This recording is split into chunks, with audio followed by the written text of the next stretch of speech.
Bada bing, bada boom. How you guys doing? Welcome to the room. Hey yo, how's everybody doing? Koichi, Azrael, welcome as always. Always a pleasure to have you.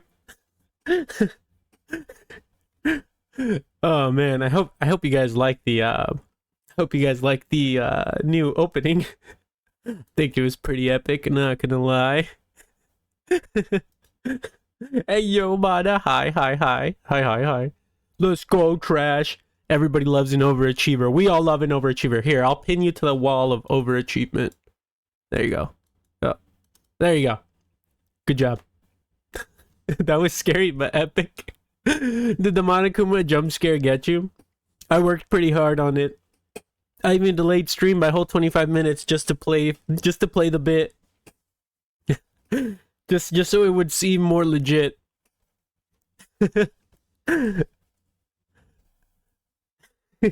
I literally thought Monica was telling me I was being executed.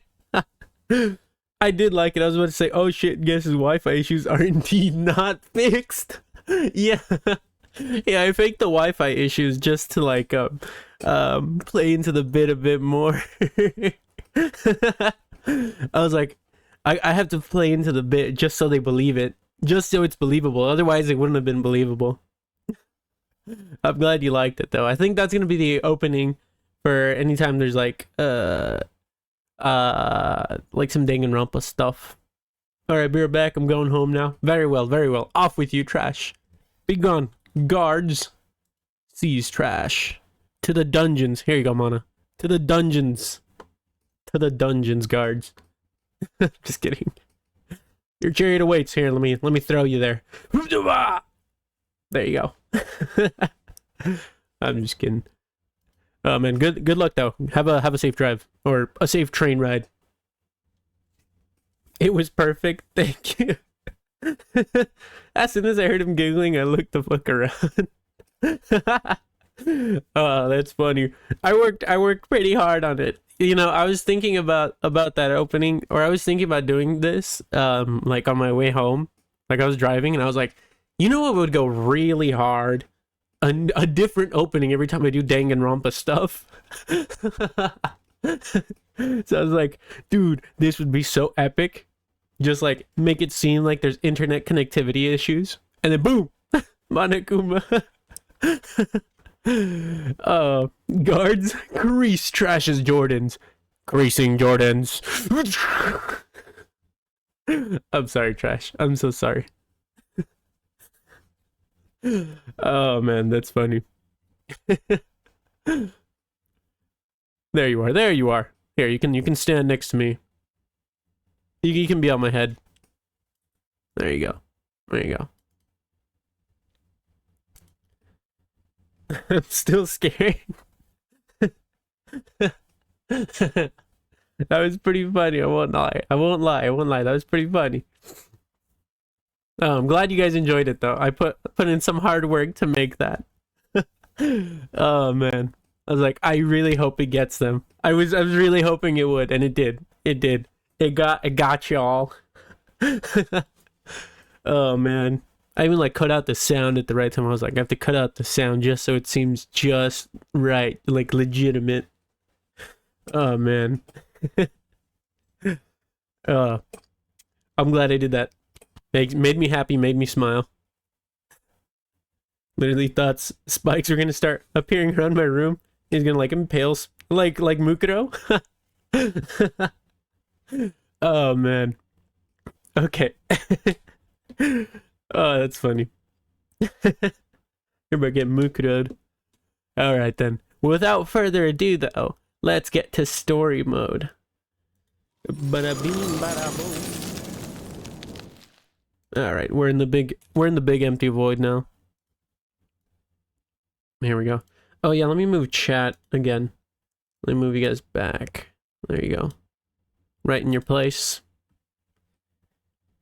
I thought chair was gonna appear under me, and then I don't know where I'm. Out of nowhere, you're in the after school extra lessons execution. That would have been something. Let's see. Chippy chippy choppa choppa loopy doopy nama nama mahikone noomy noomy boom boom boom. As always, you guys know the rules. I'll read chat after I have after between chapters, so the usual rules.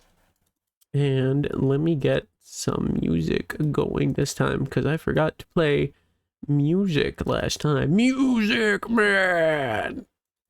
Let me get that music going. Yes. Epic. Yeah. Second to last or Danganronpa 0 stream. Probably not though since the stream was delayed. We'll see. Maybe it'll last a little longer. Just to finish up the chapters. We'll see how far we get into it. If we're like maybe 1 or 2 chapters from finishing, we'll probably extend the stream a little. We'll see. It just depends on how far we get. Okay, let's see. That's open. There we go. There we go. And I'm missing one thing. What am I missing? There we are. The little scroll read wheel. Perfect. All right, we got everything. As you know the rules, and so do I.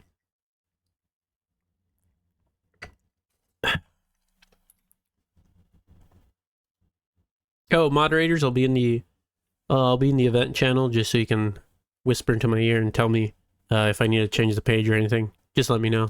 I'll be in there. Let's see. All right. Without further ado, let's get started. Can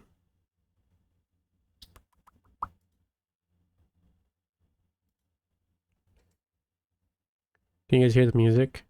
I can't hear the music.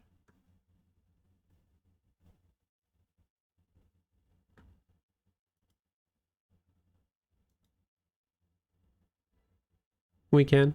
Okay, good. Oh, that's why. Okay, okay.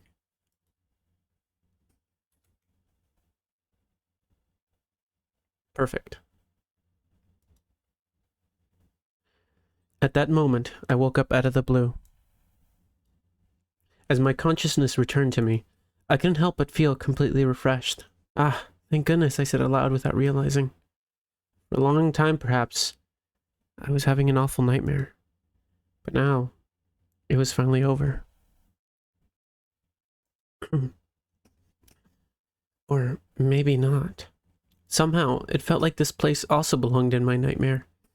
Because if that wasn't the case, then why else would I be in this room?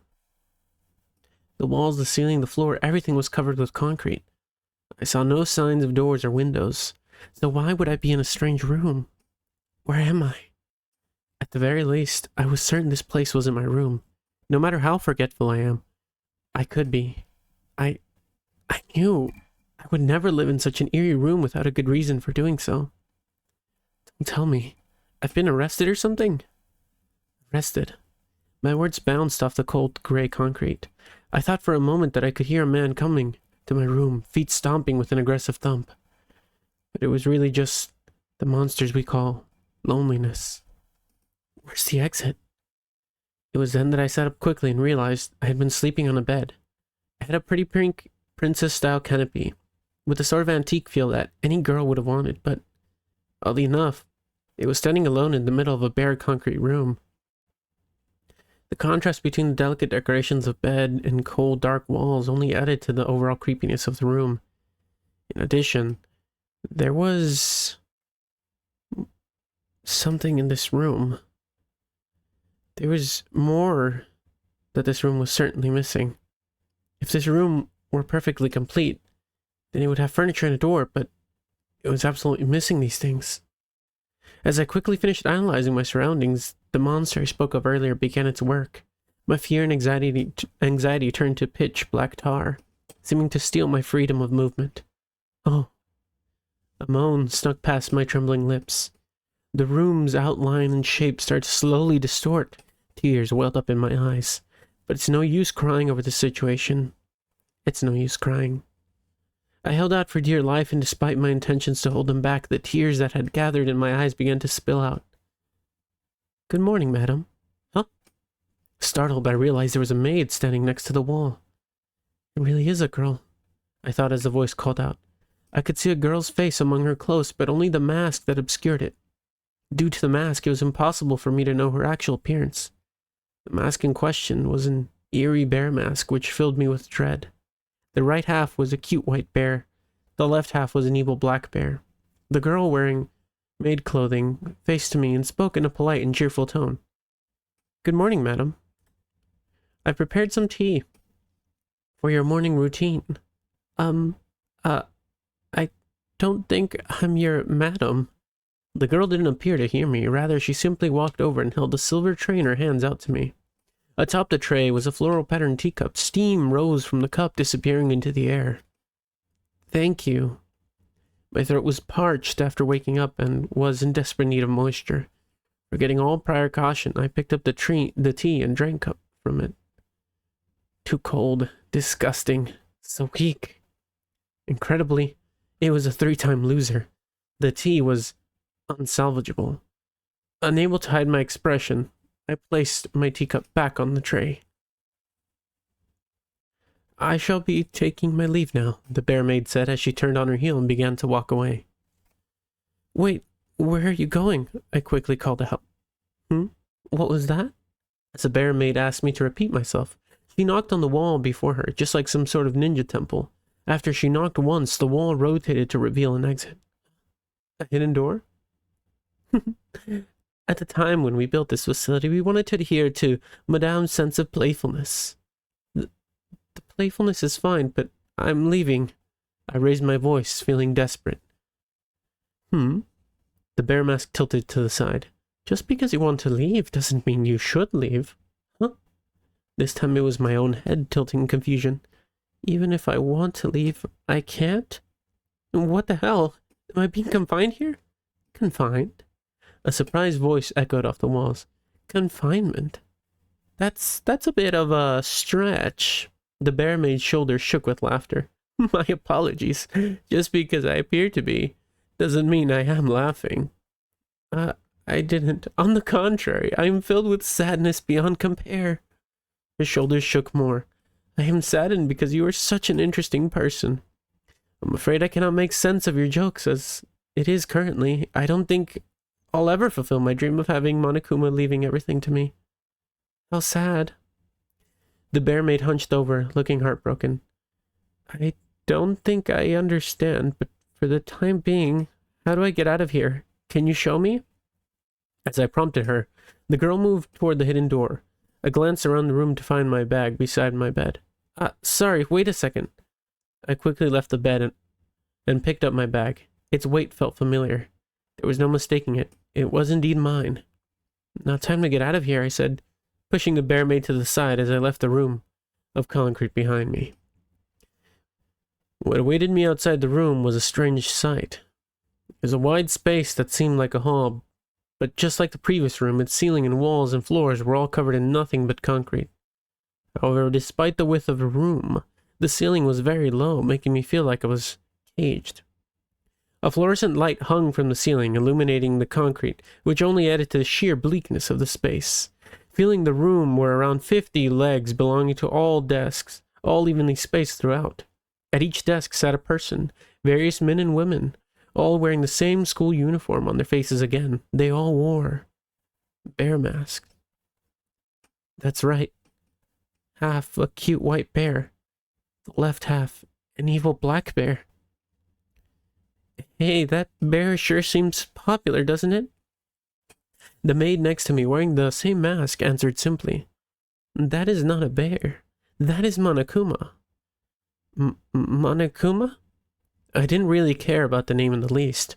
All I could see was many men and women all seated at school desks wearing the same school uniform with the same creepy masks. There was almost nothing I could focus on other than the strange scene in front of me. One of the few things I could notice was that in front of the Monokuma heads, at each and every desk, were monitors. The masked heads all stared at the monitors as though they were hungry enough to eat them. From where I stood, I could only see the backs of the monitors. I had no idea what kind of video was playing. But all the same, the heads appeared to be focusing their full attention to me. They were motionless, staring patiently at the monitor with all the vitality of a mannequin. I, on the other hand, felt like I had found myself in an empty graveyard. What are these people? As I asked timidly, the Monokuma maid answered with a serious tone. We are mutants. Everyone is oppressed, and so we barred ourselves away. You had to? We wanted to. Instead of hoping for better? Please listen. Mutants are very capable, and for the most part, we have not been oppressed. On the other hand, we believe it would be a waste if we didn't hold ourselves back. We would like to experience oppression in some form too. I couldn't understand what the girl was saying at all. For the time being, instead, I tried to change the topic. By the way, I was wondering where this place is. I was waiting for that, the Monokuma maid answered in a proud tone. This is our secret society, of course. Huh? Secret society? Her words seemed too childish, and the childness too unexpected. For a moment I doubted her and thought it was some kind of metaphor, but no matter how much I thought about it, I couldn't think of any other meaning for her words. She must have been entirely literal. A secret society, though. No one does that stuff anymore. A secret society for mutants? That's absurd. Surely you mean absurdly cool. I should mention, too, us mutants all belong to the reserve course. This is the reserve course's secret society. The reserve course? Finally, something I could believe was true. I felt like the mention was an important clue in our conversation, so I took Ryoko Tanashi's memory notebook out of my bag and looked for any memories about the reserve course. I found it. I remembered. The reserve course is... I don't really know. All I had written in my notebook was that it existed and nothing else. It couldn't be helped. I would have to ask about it directly. Have the people from the reserve course always known about this? Not always. If they did, then our secret society wouldn't be secret anymore. A secret society must act as a secret society, and so it must also move as a secret society. But to have a whole base here, you can't keep it a secret, can you? I must insist you refrain from saying such strange things. The Monokuma maid suddenly sounded angry. I have yet to clear anyone claim of our existence. Here, in the basement beneath the West District, we have quietly and silently created our secret society. Do you understand? The West District? It is most suitable for a secret society. Due to the fact that the reserve students and staff are located in the West District, the regular staff do not visit anywhere near as much as they would otherwise. Furthermore, there is very little extracurricular activities here. Clubs meet in their club rooms.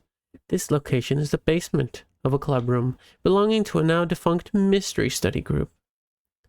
That makes it more opportune. So in the West District, beneath an abandoned club room belonging to an inactive mystery study group, there is a basement. And that's the place? I looked around again. The sense of being trapped in the wide wall hung low in my stomach. However, there were several doors throughout the chamber, with what seemed to be another small room at the back of the hall. Across the hall's width and diagonal to me was the entrance to another passageway, one that seemed to be fairly strong. I couldn't see its end at all. Can such a large basement really be underground here? You don't believe me? The Monokuma maid asked, suppressing her laugh. It seems to be so much easier to not believe me. That's why it is despairing. Despair? As I said it, I could feel something in the depths of my heart become uneasy. What a foul word. Instead, I tried to shake it off quickly and ask the next question that had come to mind. Anyway, I understand that you're a secret society, and I understand that this is your secret base, but why are you a secret society to begin with? Despite her face being concealed by the mask, the Monokuma maid seemed surprised. A moment later, she answered me matter-of-factly. The parade. I muttered quietly as I flicked through my notebook.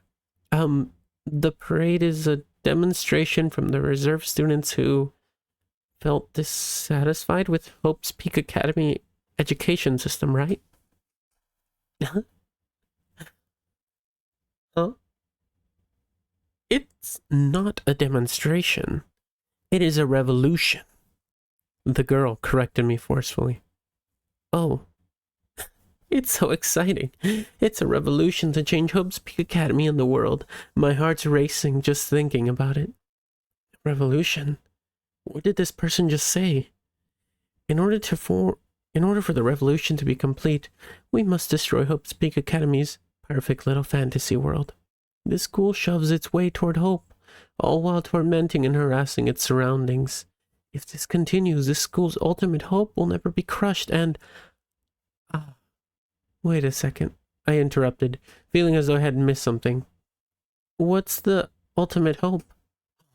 The Monokuma raised her voice in exclamation. You're trying to test me with those words, aren't you? That's quite right. I'll answer your question in flawless fashion. I wonder why she's talking all this time to talk about such an apparently important matter. I mean, if their society is so secret, then they shouldn't be openly talking like this, right? But in all the extra talking the Monokuma maid was doing, she seemed very happy that someone was listening to her story. The ultimate hope is the absolute talent which surpasses all other talents.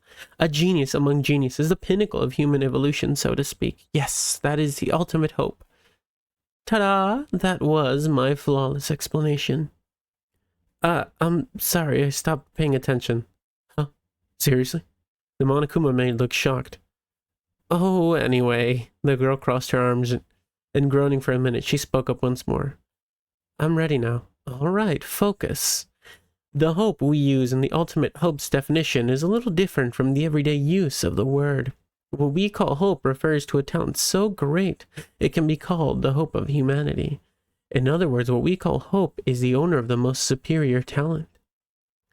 So then, you mean an incredible genius? But talented in every possible way. A perfect superhuman. But isn't that cheating? Well, I suppose it does sound unbelievable. The Monokuma maid sounded mildly offended. It looks like something out of a comic book. Hope's Peak Academy's mascot has been given so much goddamn VIP treatment, and they're basically on a silver platter outside of our reach. It'd be cheating by anyone's standards. Aren't you angry? I don't know. Despite her words, the Monokuma's maid's entire body seemed to be overwhelmed by anger. We're going against Hope's Peak Academy's research and nurturing of the ultimate hope, which has an enormous budget. Even with that, its existence was hidden from the student body. We do not know the details of how classified a project it is, but it's entirely frustrating. It's more frustrating than anything I have ever experienced. The research funding is being taken out of the reserve course own tuition.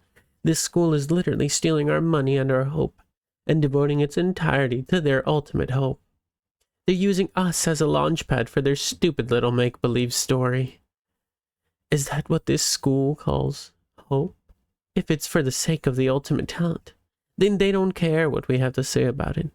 It's not worth even talking about those with no talent. Well, calm down a little, or not. Stop joking the hell around, for God's sake. Just what is this hope, you wonder? The girl refused to listen to me in the least. Why are the people chosen by talent so goddamn great? The people who stand on the sidelines, aren't they great too? What bullshit. That's not fair. That's just elitist. It's fine if all of us useless nobodies die just for the sake of those celestial few, isn't it? Right? I'm right, aren't I? There was no longer any way for me to stop her onslaught of verbal abuse. Bullshit. That hope they praise as being so mighty is bullshit. Every little bit of hope in this school is covered in bullshit. Oh, make way. The fist of lift shit is coming. Shit, bullshit. Her words overflowed with nothing but hatred. It wasn't mild by any means. It was a hatred not unlike a deadly poison. She seemed to be so upset with not just Hope's Peak, but the academy itself, and even the very concept of hope. I wrote all this in my notebook, but soon my hand came to a stop. Huh? I returned my attention to the words already written inside. Originally, is what I would say considering this notebook fundamentally acts as my memory itself. Originally, I was suspended from the school, It also mentions that the ultimate hope, the parade, the reserve course, and Hope's Peak Academy. Huh? But this has nothing to do with me. This has absolutely nothing to do with Ryoko Tanashi. This has nothing to do with me, I said so quietly. I doubted it was audible to anyone. My words sounded dry, as though spoken in a desert. A desert had grown inside of me. It has nothing to do with me. What do I have to do? The Monokuma maid took a deep breath and looked slyly to me. She seemed to have finally calmed down. Nothing. That's right. This whole thing has nothing to do with me, and so I should escape from this place. That also has nothing to do with me. Hey, do you know where the bathroom is? I need to excuse myself for a moment. Is it number 1 or number 2? Do I really need to tell you which one before going? No, but you see, we only have one bathroom, so if someone were to use it for a number 2, then it would have a disastrous consequence for others who wish to make use of it. It'd be a sudden death race, death note. Oh, okay, well, for now I'll just go to the bathroom, I replied, and began to run like I was trying to escape.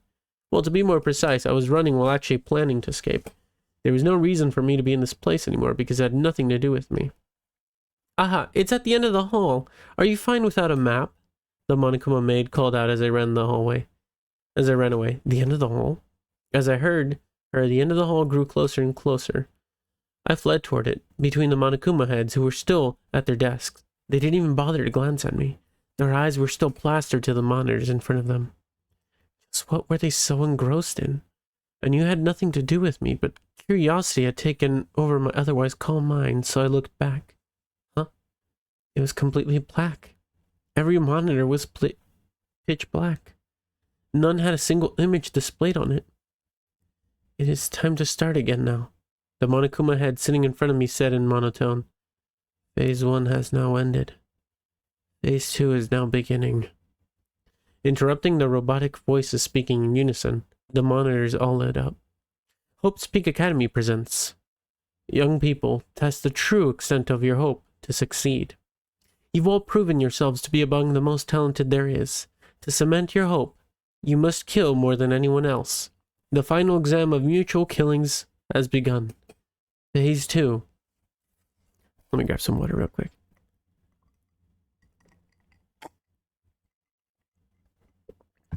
Damn. Water's so good. Flashing words took up the entirety of the screen. In a vivid and intense display the real television stations would never have used. What the heck? The question appeared in my head for a moment, but only for a moment. The image on the monitors changed. Now every screen was a vivid red. It was almost as though each monitor had been completely covered in bright red cellophane. I looked more closely, and in the red I saw something twitch. It seemed to be a person. The walls and floor of the room in the video were dyed crimson. I couldn't make out distinct features, but what appeared to be a body drenched in red slowly rose from the ground, wriggling and writhing like a worm. All of it was captured in a bird's-eye view by the camera. At first I saw something entirely different. As he rose, the stumbling person wandered to both sides of the screen. The clothing on his body was almost completely covered in blood. Even so, I could tell it was a Hope's Peak uniform. As the man dragged a chair loosely behind him, someone else in frame was begging on his hands and knees nearby. The man who was standing passed the chair to his other hand, and before swinging it up in the air, when it was over the top of his head, he swung it down and... I couldn't grasp what I had just seen. I just continued to stare at the monitor, dumbfounded. The chair was swung down innumerable times. He continued to bring it down, crashing on the groveling man without hesitation. The camera's angles changed, now showing a close-up of the man Oh, hold on. Okay. Not showing a close-up of the man swinging his chair. He seemed to be shouting something over and over again. Turn up the sound. The Monokuma head sitting in front of me turned up the volume on his monitor. I could hear the man's yelling in the video now. His voice only grew louder until it was nothing but heart-wrenching screams. I don't want to die. I don't want to die. Apart from the English cries, I could hear one more noise. Squelch. Splat. horrifying, like yogurt and cartilage being smashed together. Every time the man swung down the chair, the sound rang out. I'm squish, not bad. Splat. It's not my fault. Slosh, squitch, squelch. Not bad. Squeak. At that point, the chair broke. But the boy had been groveling in front of him was long past broken.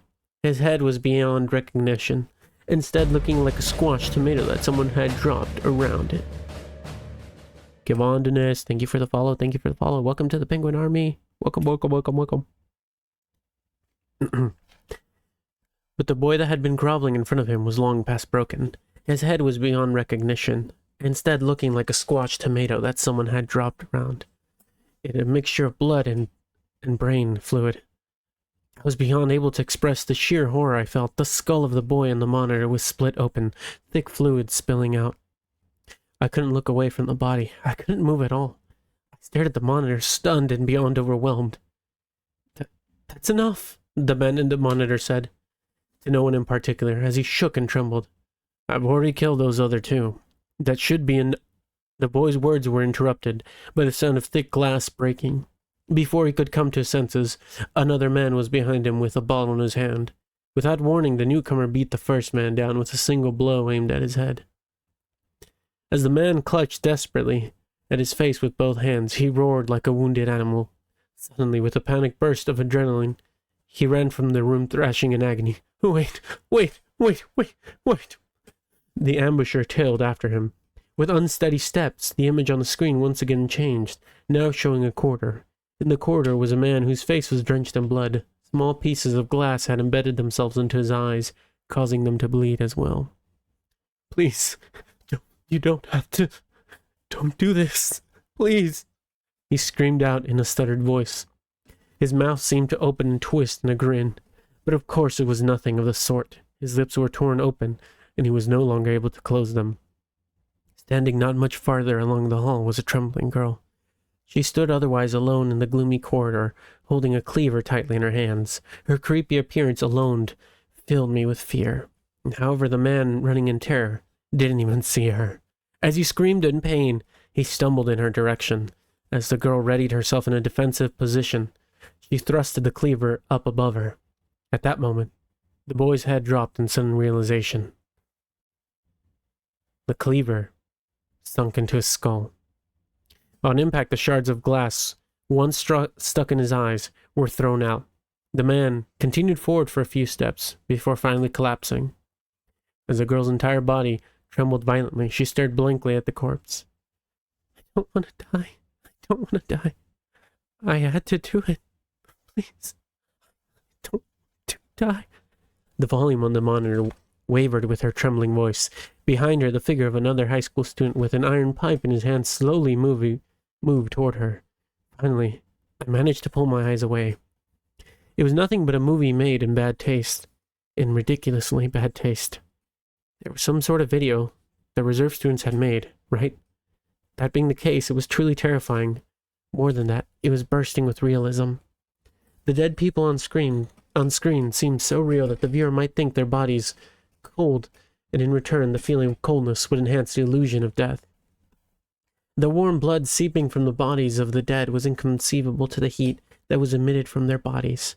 During the time they lived, a heat so strong it could fog up the lens on a camera, an immense heat that vanished after death.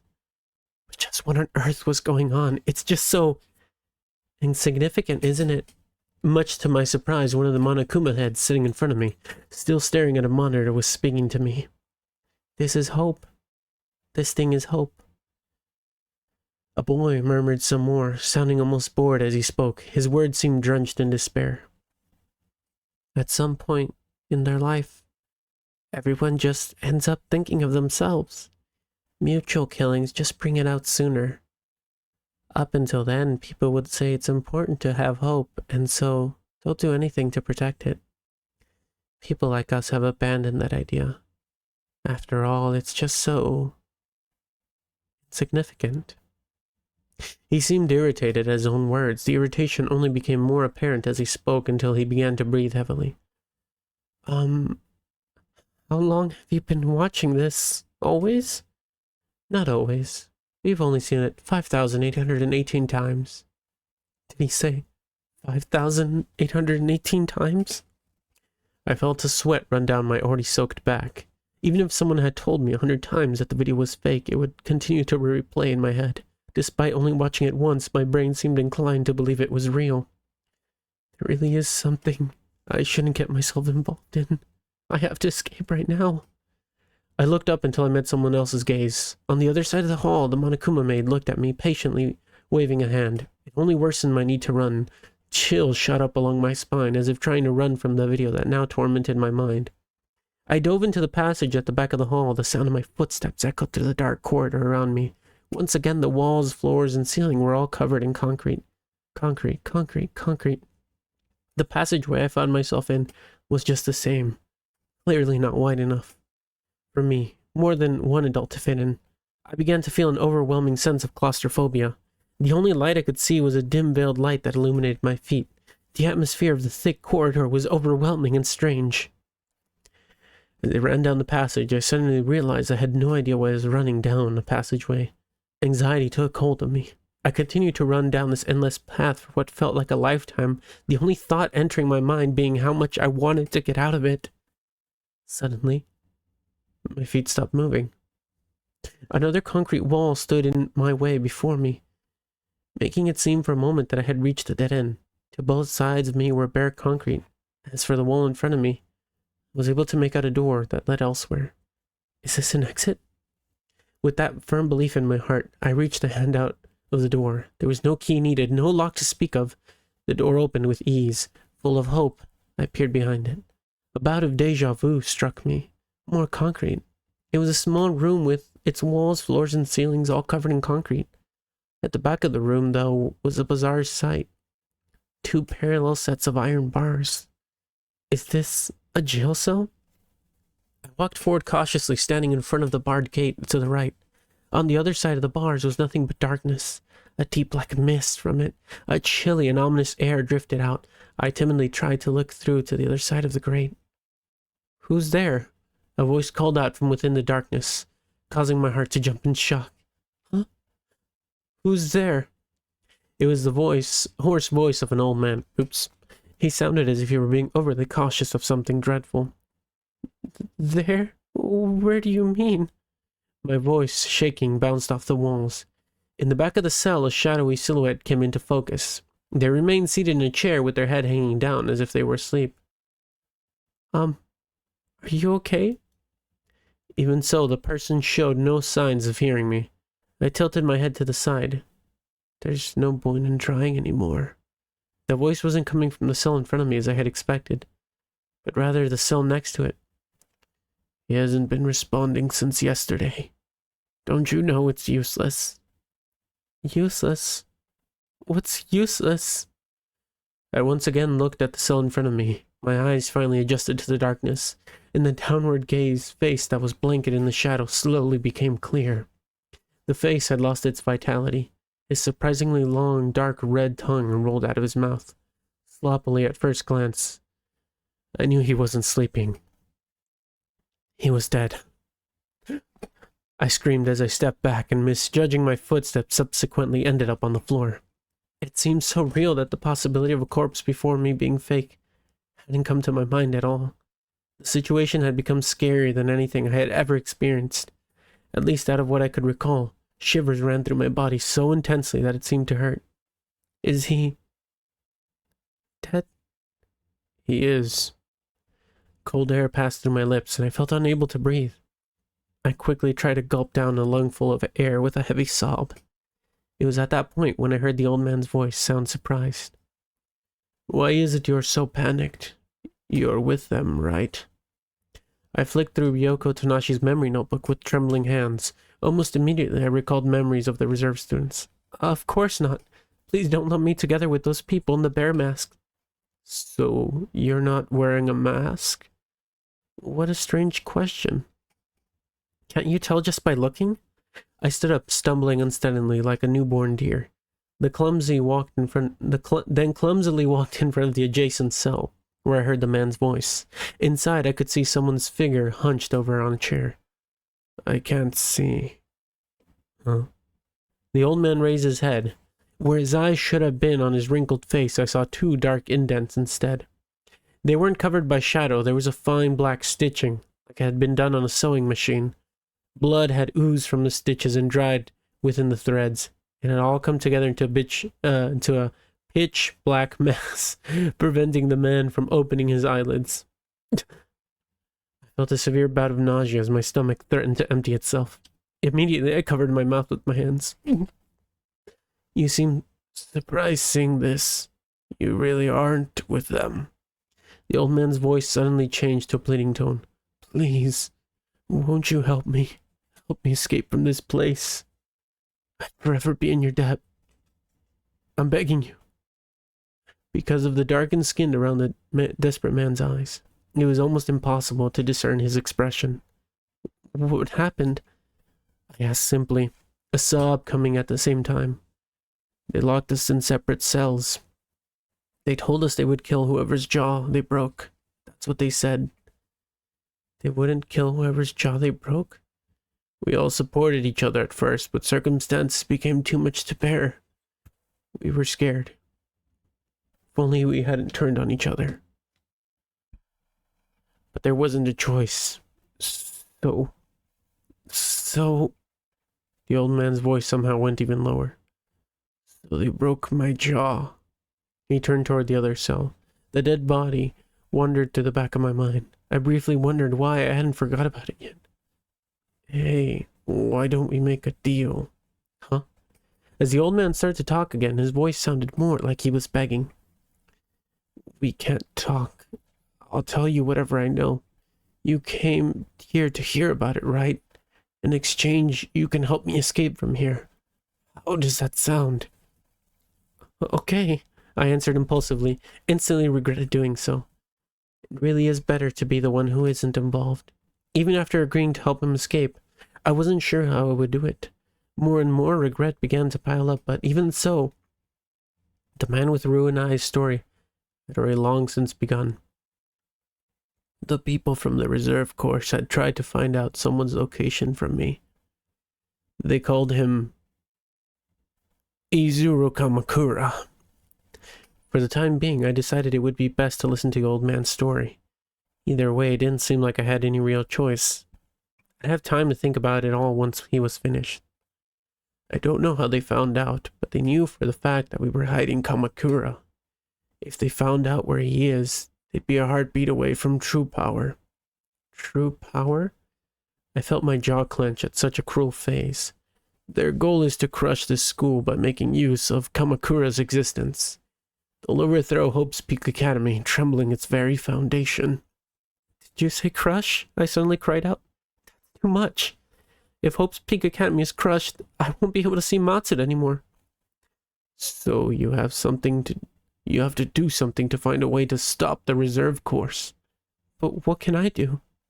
If this keeps up, we'll be handing Kamakura to the reserve course on the silver platter. And there's no doubt it will be the end of Hope's Peak Academy. Even if you say that, the old school building, Izuru Kamakura's there. Please wait, I interrupted, ending the conversation prematurely. Quickly I wrote in Ryoko Tanashi's memory notebook. Old school building, but then, A sudden bout of dizziness hit me and I struggled to stay upright. What's happening? Until just a short time ago we had a large number of guards there. Officially speaking, we can't do that anymore because of the potential danger with the upcoming demolition. But that's not the real reason. In truth, it's because that's where we're hiding Izuru Kamakura. As I listened to his story, half distracted, it happened again. Dizziness beyond anything I could describe. My vision was becoming blurred. As I stumbled, I laid my hands on the bars in front of me to steady myself.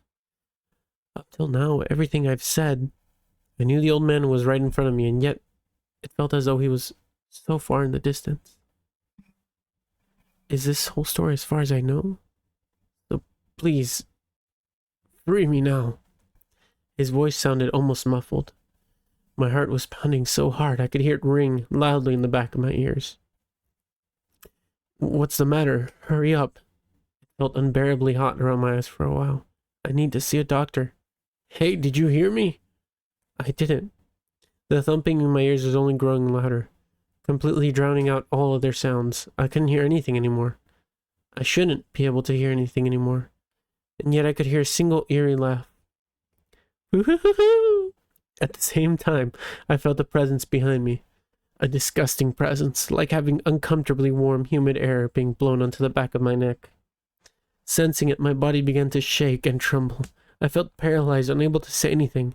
The laugh grew louder and louder and higher as if it were mocking me. What's so funny? Even the old man's shouts sounded like they taunted me as the voice became more intense. Why are you laughing? What's so funny? The old man shouted, his voice filled with unease. As he struggled to grasp what was happening, his voice grew angry and especially hoarse. Shut up! Shut up! The laughing came to a halt. What a lovely face you're making. The voice began, directed toward the old man. But it's like I said, you won't ever escape. Your face will only become more full of despair, you know. The old man's face was filled with emotion, and for a moment it flashed white. His reaction seemed impossibly odd as the laughing grew louder. The laugh bounced off the concrete around the room, overlaying the previous one. Like a body with no soul, I stood dizzily swaying. The life had drained from my entire being, making even small movements impossible. I couldn't even ignore the voices, only tried to determine which was which. My consciousness had finally reached its limit. Light, sound, and color had all disappeared at once. The scene before me was twisted and warped like paint dripping into water. The old man on the other side of the iron bars also became blurred at the border of vision. What? As I watched the distorting world in front of me, I murmured to myself, what is this? Soon the world melted into a puddle of colors, each color hardening into different shades. The colors then started to intermingle once again. The world changing to another world, like a scene with an overflowing river. I swayed with the current, and everything in front of me began to pass by me. Behind me was a giant open door. An avalanche of Monokuma's heads poured out of it. Screams echoed from the directions of the cells. A puddle of bright red water appeared at my feet. I ran from it, in my trance. Then, darkness. End of chapter 7. Damn. I think they killed him. I'd have to say. I think they killed him.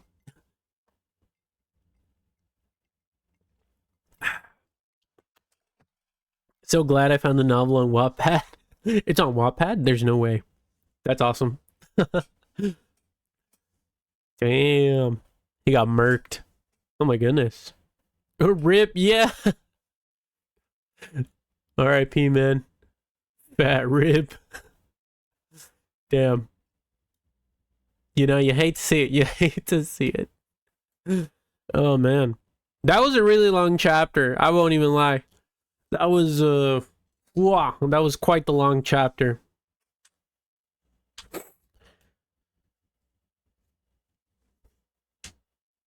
It's not exactly the same. There are many translation differences, but it's still good enough. All fair enough. You know, as long as it works. What works, works. I think it's also... The version I'm reading is also on the Discord. I'm almost certain Trash has pinned it to the Danganronpa channel, so it should be there, in case you need to see it. Also, at the top, it tells me how much time is left in each chapter, so I can see how much reading is left. Oh, that's actually really useful. That's actually really, really useful. That would be a useful feature here. For sure, it'd be a useful feature here. I'm listening while cleaning my room. Epic. Love to see it, Koichi. Love to see a clean room. Love that. Oh man, that was quite the long chapter, I won't lie. But I left stream for like 2 minutes, what the fuck? And then Izuru Kamakura's name pops up.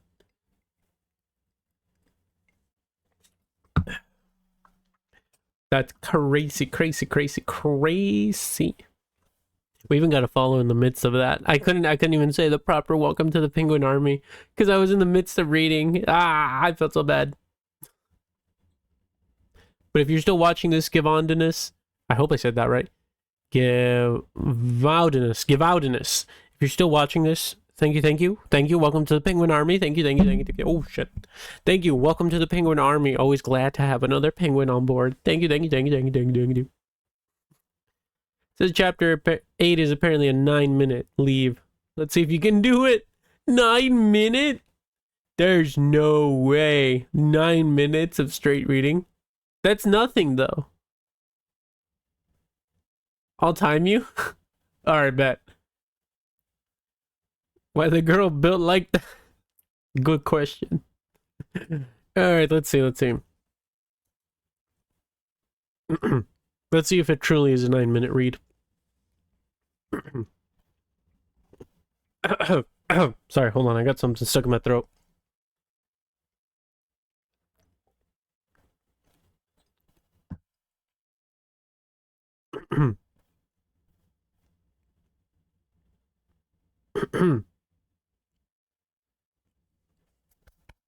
Oh, damn. Something's trying to take me out. On a date, I would hope.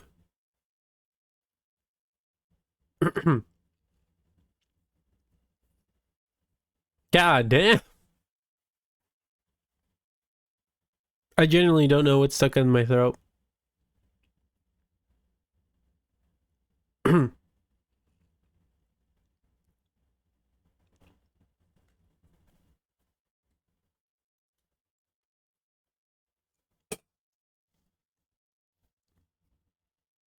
Okay.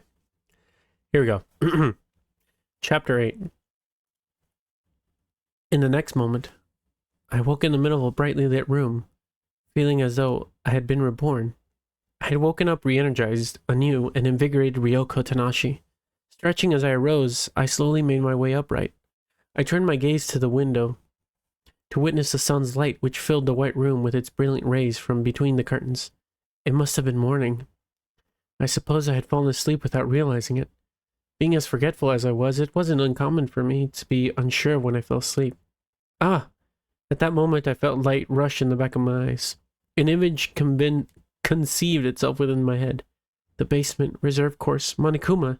A sudden flashback. Definitely an unfamiliar experience. Could this be my memory?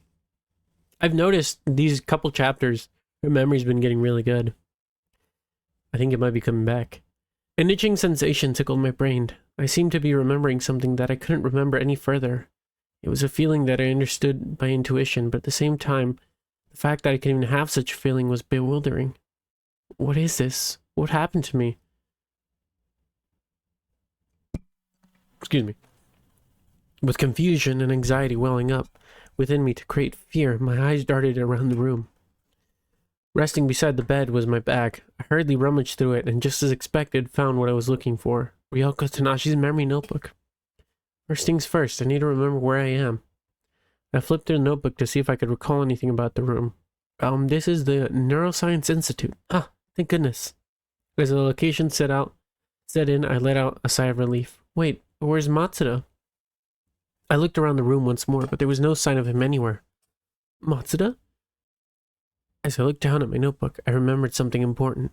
Speaking of Matsuda, I haven't received treatment from him for a while now. Now I know why my head was feeling so muddled and odd. If that's right, I need to have another session with him soon. Just as impatience began to rise within me, something interrupted my thoughts. Rustle, rustle. I heard a strange sound. It sounded like it was coming underneath the bed I was sitting on. Another itching feeling surfaced in my mind as the thoughts of someone's voice resurfaced. Huh? Why are you under the bed? So I can control my frustration and actually concentrate. As I remembered the conversation between Matsuda and myself, I quickly peered beneath the bed. Matsuda? Then our eyes met. Returning my gaze was an unfamiliar girl. Who are you? I asked without thinking. The girl on her back replied rather coldly. Do you think you could move from there? You're in my way. Sure. Puzzled, I shifted my leg to the side, watching as the girl soon crawled out from under the bed. She stood, exhaling a quiet sigh, and began to brush off the dust of her body. Inadvertently, her hands had caught my attention. They were covered by perfectly fitted, imposing black leather gloves. They almost felt gloomy. Noticing my gaze, the girl's hands slipped behind her back as though she were trying to hide them. It looks as if though the rumors were true then. Huh? I was a bit confused. The girl spoke to me as though we were already in the middle of a conversation. What rumors? Amnesia, correct? You're being treated here. The itching sensation returned to my mind yet again. Without thinking, I sat down on my bed. The girl eyed me suspiciously. Trying to ignore the itchiness in my head, I asked her about herself. Do we know each other? Kyoko Kirigiri, of the 78th class. The name was entirely unknown to me. Right away, I opened my notebook and searched for any mention of it, but found nothing. So we haven't met. The matter of your memory impairment was kept under wraps to prevent your own confusion, I believe. That was the decision made, wasn't it? By Yasuke Matsuda? The girl fired question after question, leaving me entirely confused. Huh? What are you talking about? I see, so you don't remember that either. Wait, do you know Matsuda? The girl became quiet and averted her eyes, which only made her look more suspicious. Without a second thought, I pressed further. Hey, you know him, right? If you do, then please tell me, where is he? I pleaded. He was the one important thing to me. I needed to know where he was. Unfortunately, I don't know either. Huh? It felt as though Matsuda grew even further out of reach. I hung my head, unable to hide the sheer disappointment I felt. The girl gazed absently out of the window, muttering quietly. I've been searching for Yatsuke Matsuda as well. There's something I need to confirm with him. Something you need to confirm with Matsuda? As I echoed her words, the girl returned her gaze to me, staring as if trying to discern something. While I'm here, I may as well continue something with you too. Huh? Earlier you peeked under the bed while calling Yatsuke Matsuda's name, right? Was that because you knew it was something he'd normally do? Huh? What? The sudden questioning flustered me, and Kirigiri continued with mild restraint. It would be best for you to answer honest. Lying will only make this all far more confusing. I don't need to lie. So you'll answer honestly then? Correct.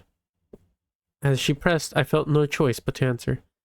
Yes, it's happened before. Matsuda said that when he gets annoyed, he has a habit of laying beneath the bed to clear his frustration and concentrate. But what does it have to do with anything? To concentrate, huh? A cruel smile crept up on Kirigiri's face. It seemed like she was mocking Matsuda. So without thinking, I found myself about to yell in his defense, but... well, I suppose that must have been a lie. Huh? Yatsuke Matsuda must have had a clear goal in mind to crawl under a bed like that. Just like I had.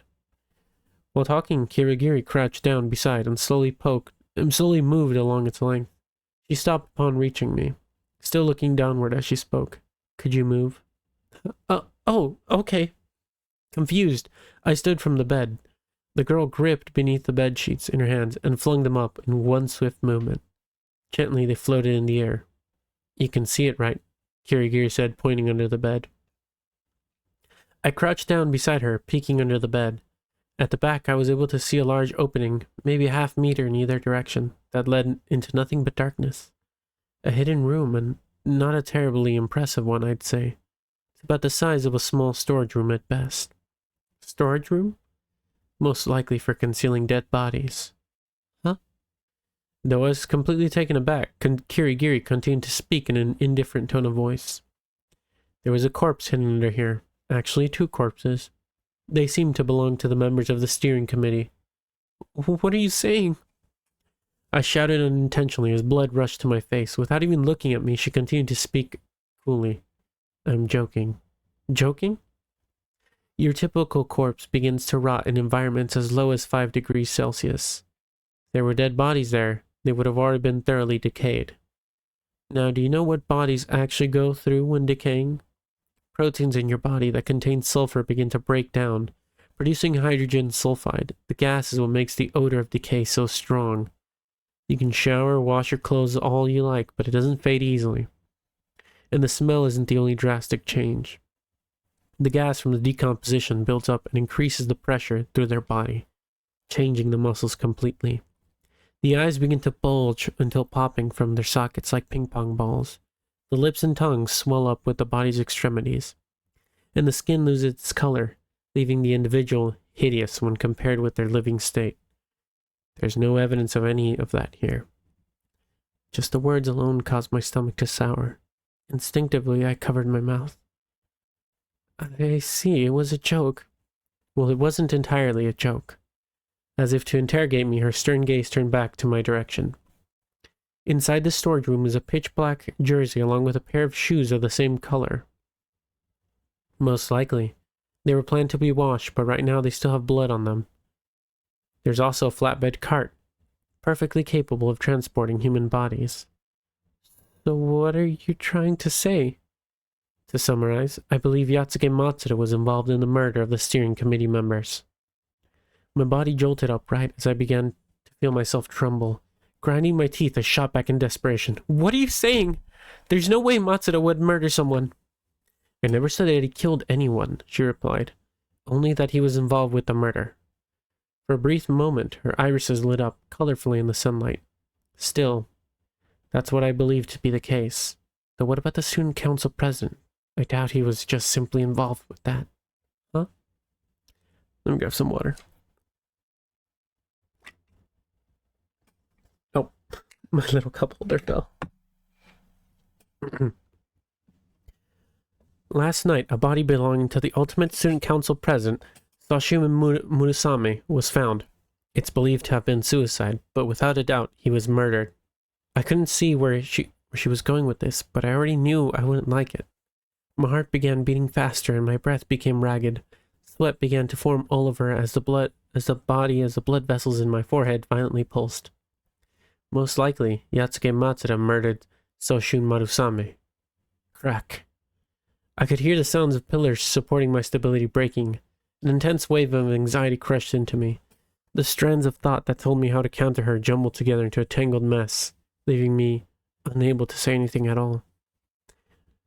Kirigiri continued to watch me with those eyes. She was so calm and collected that it made me sick. The eyes carried no emotion, they just observed. I don't know anything more. My messed up head, my tangled up thoughts, the overwhelming anxiety, those cold and calculating eyes, all attacked me at once as I sank into a bottomless swamp of confusion. I struggled, screaming out desperately as I sunk. This has nothing to do with me. I've had enough. I'll forget about this. If I just forget, everything will go back the way it was before. It's not an escape attempt. It's not a battle. A battle to keep anyone and anything that isn't Matsuda out of my world. Nothing to do with me. Nothing to do with me. Nothing to do with me. Before long, in harmony with the explosive beating in my chest, my voice rose to a scream. It's nothing to do with me. Nothing to do with me. As I continued to frantically shout, the boiling heat in the pit of my stomach bubbled up and exploded from my mouth. This has nothing to do with me. And it really did explode. At the same time, my examination, the door behind Kirigiri shattered. Shards of glass splintered, wood fluttered through the air, and the door fell to the ground like a tossed-away paper craft. And finally, a sound of destruction reverberated around the lab like an intense storm. I couldn't believe it. I did that. Me. I stared at the scene that had unfolded behind Kirigiri's now turned head. Is this my true power? Deep within me, I felt the fearsome abilities of Ryoko Tanashi awaken. End of chapter 8. Interesting. Interesting.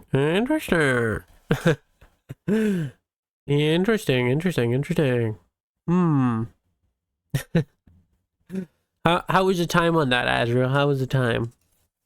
How we looking on time?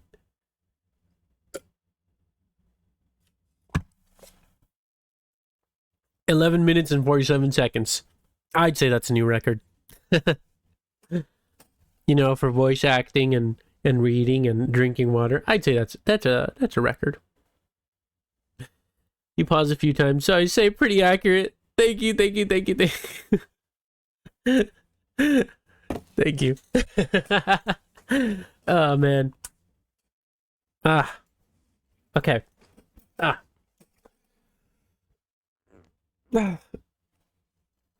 me just hit a wee bit of a stretch there. Okay.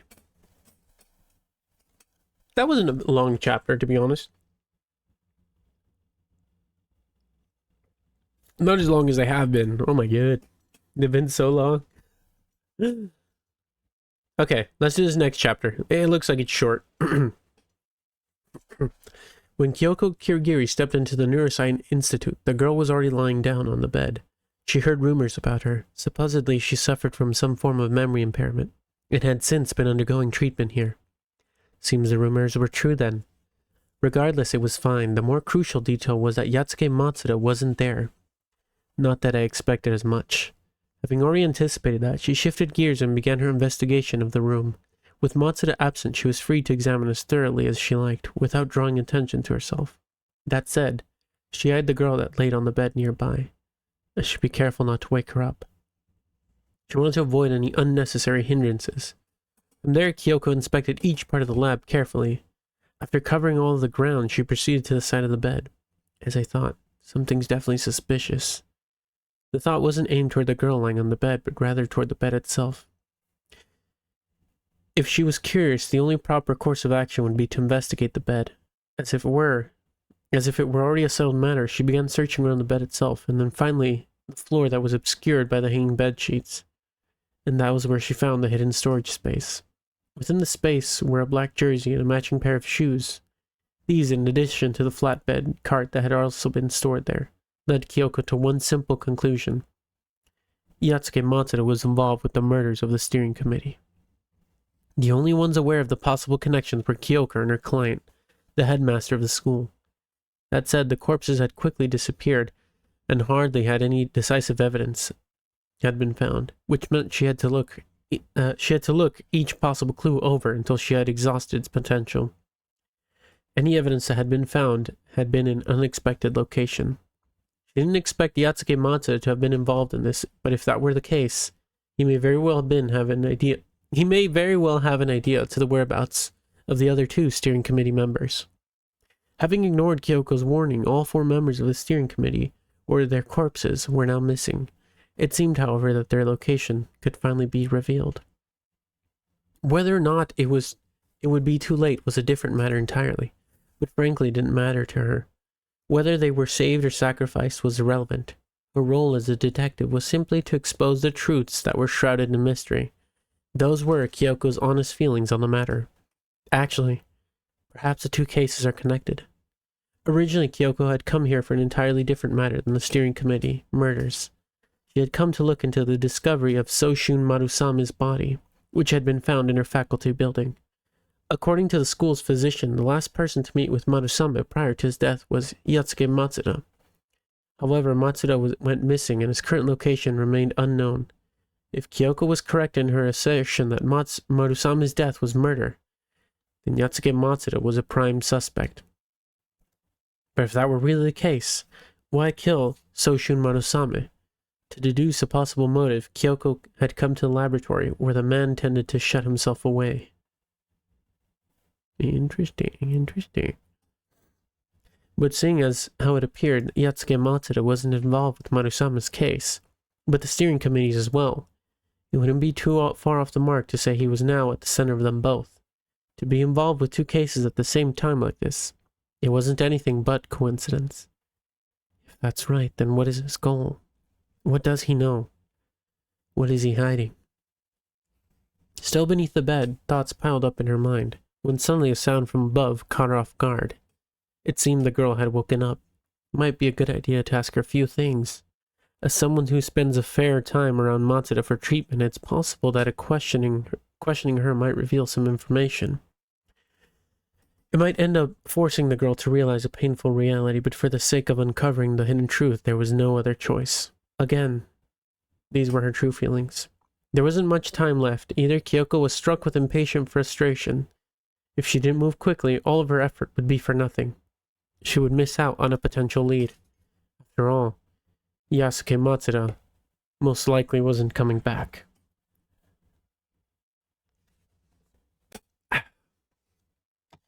That was her intuition, but at the same time, it was something greater. It was the intuition of a detective belonging to the Kirigiri family, and it was that intuition that drove her forward. She had to find Matsuda's whereabouts to further her investigation. It was a necessary step in fulfilling her duty to complete her client's request, her duty to pin down the location of Izuru Kamakura, because she was a detective. In order to fulfill these duties, she began her interrogation of the girl. While I'm here, I may as well confirm something with you. With that cued, a list of questions in her head, using them to corner her, intently watching the girl's reaction at every point, she reached a conclusion. The girl doesn't know anything. The girl's constant state of confusion didn't seem to be an act, and judging by the extent of her forgetfulness, she would be fully unable to serve as an accomplice. In other words, there was no need for any further conversation with her. Rather than grow discouraged, Kyoko mulled over at what the best course of action at this point might be. But before she could come up with an answer, "This has nothing to do with me!" The sudden shriek seemed to pierce her eardrums. Then at the same time, a thunderous crash roared behind her. Instinctively, she turned to look and found the glass shards of the lab's door flying through the air. In the midst of chaos, a boy appeared in the doorway, and on his face, like a god of death, came to deliver a bad omen to Kyoko. A wicked smile appeared.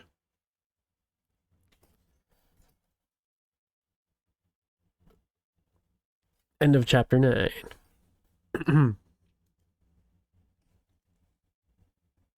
Chapter 9 will be 16 minutes. Probably did a little more than that, not gonna lie. Not gonna lie. Damn, this chair is extra creaky today.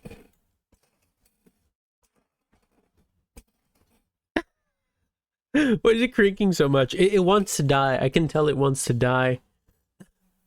It wants to die so badly. I need a new chair. I think whoever wrote this Wattpad, I think accidentally skipped that part. Maybe. They might have. They might just have.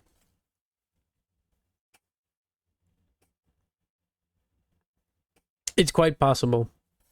Because that was not a 16-minute read.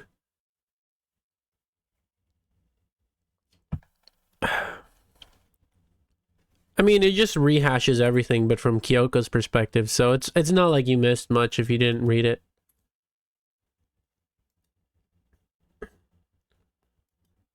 Anyway, it was 6 minutes and 5 seconds. Let's go!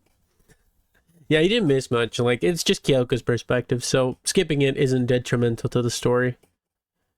You should go past 3 slides. I'm so sorry. You just fly out? Okay. Spoilers. Whoopsies. Okay. I'm so sorry. Okay. He did like a little falcon roll. Okay. Let's start the next chapter. Chapter 10 looks like it's gonna be a yap fest. It looks very, very long, and it's most definitely gonna take a minute. Yeah, chapter 10 is a long one. The long way. Peanut butter and jelly, the long way. Okay. Watching my scream shatter the door of the laboratory, awaking me to my shocking new ability. The tale of the cornered little girl suddenly discovered her powers and seeking revenge. I was almost certain I'd seen that in a movie, but never mind that. More importantly, I'd have to keep my power from going berserk. I understand now there's only one way to stop this rampage, and it's Matsuda. There's no secret or technique that could stop this overflow of power other than Matsuda examining my messed up head. I have to hurry. If I don't do something about this soon, something horrible will happen. That's why, in order to meet Matsuda, I'm going to have to use his uncontrollable power just one more time. Determined, I turned my gaze toward the wreckage glaring at the back of Kirigiri's head. I focused all my concentration on it, entirely locked on letting all my power with a scream. Burst! And then the girl's head didn't burst like a watermelon at all. Huh? As I looked at Kirigiri's perfectly normal, unchanged head, I noticed someone's shadow standing among the wreckage and tilted my head in confusion. So you really were over there. A low, threatening voice.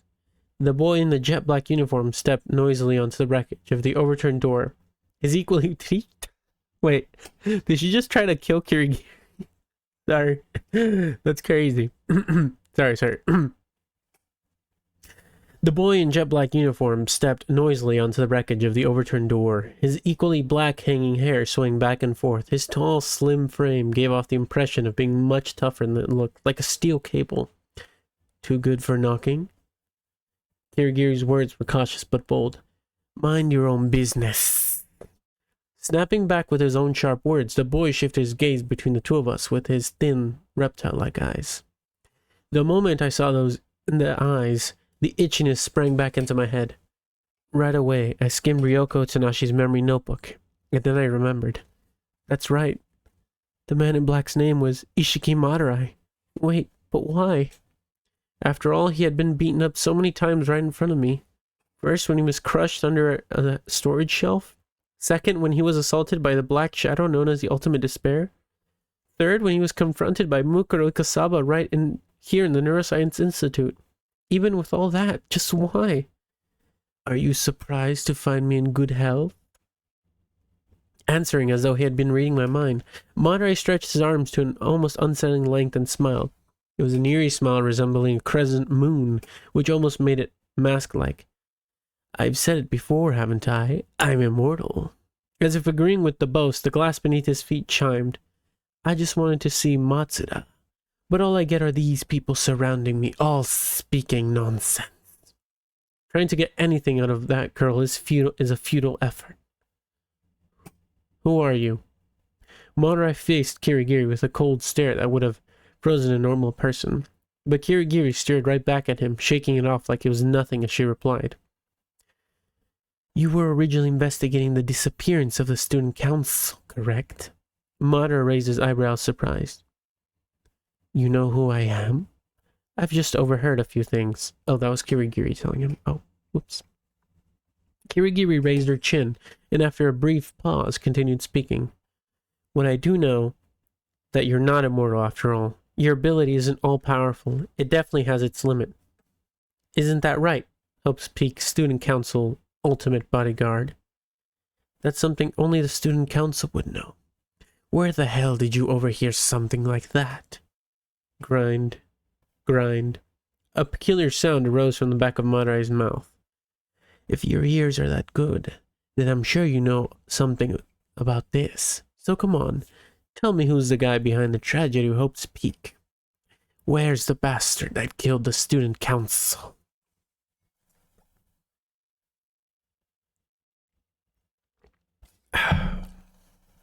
Haven't you been listening? Asking is pointless. Along with that girl over there, I don't know a thing about it. No, that's a lie. What makes you think that? My intuition. Do I need a reason other than that? As he said that, Madurai's intimidating presence seemed to grow stronger.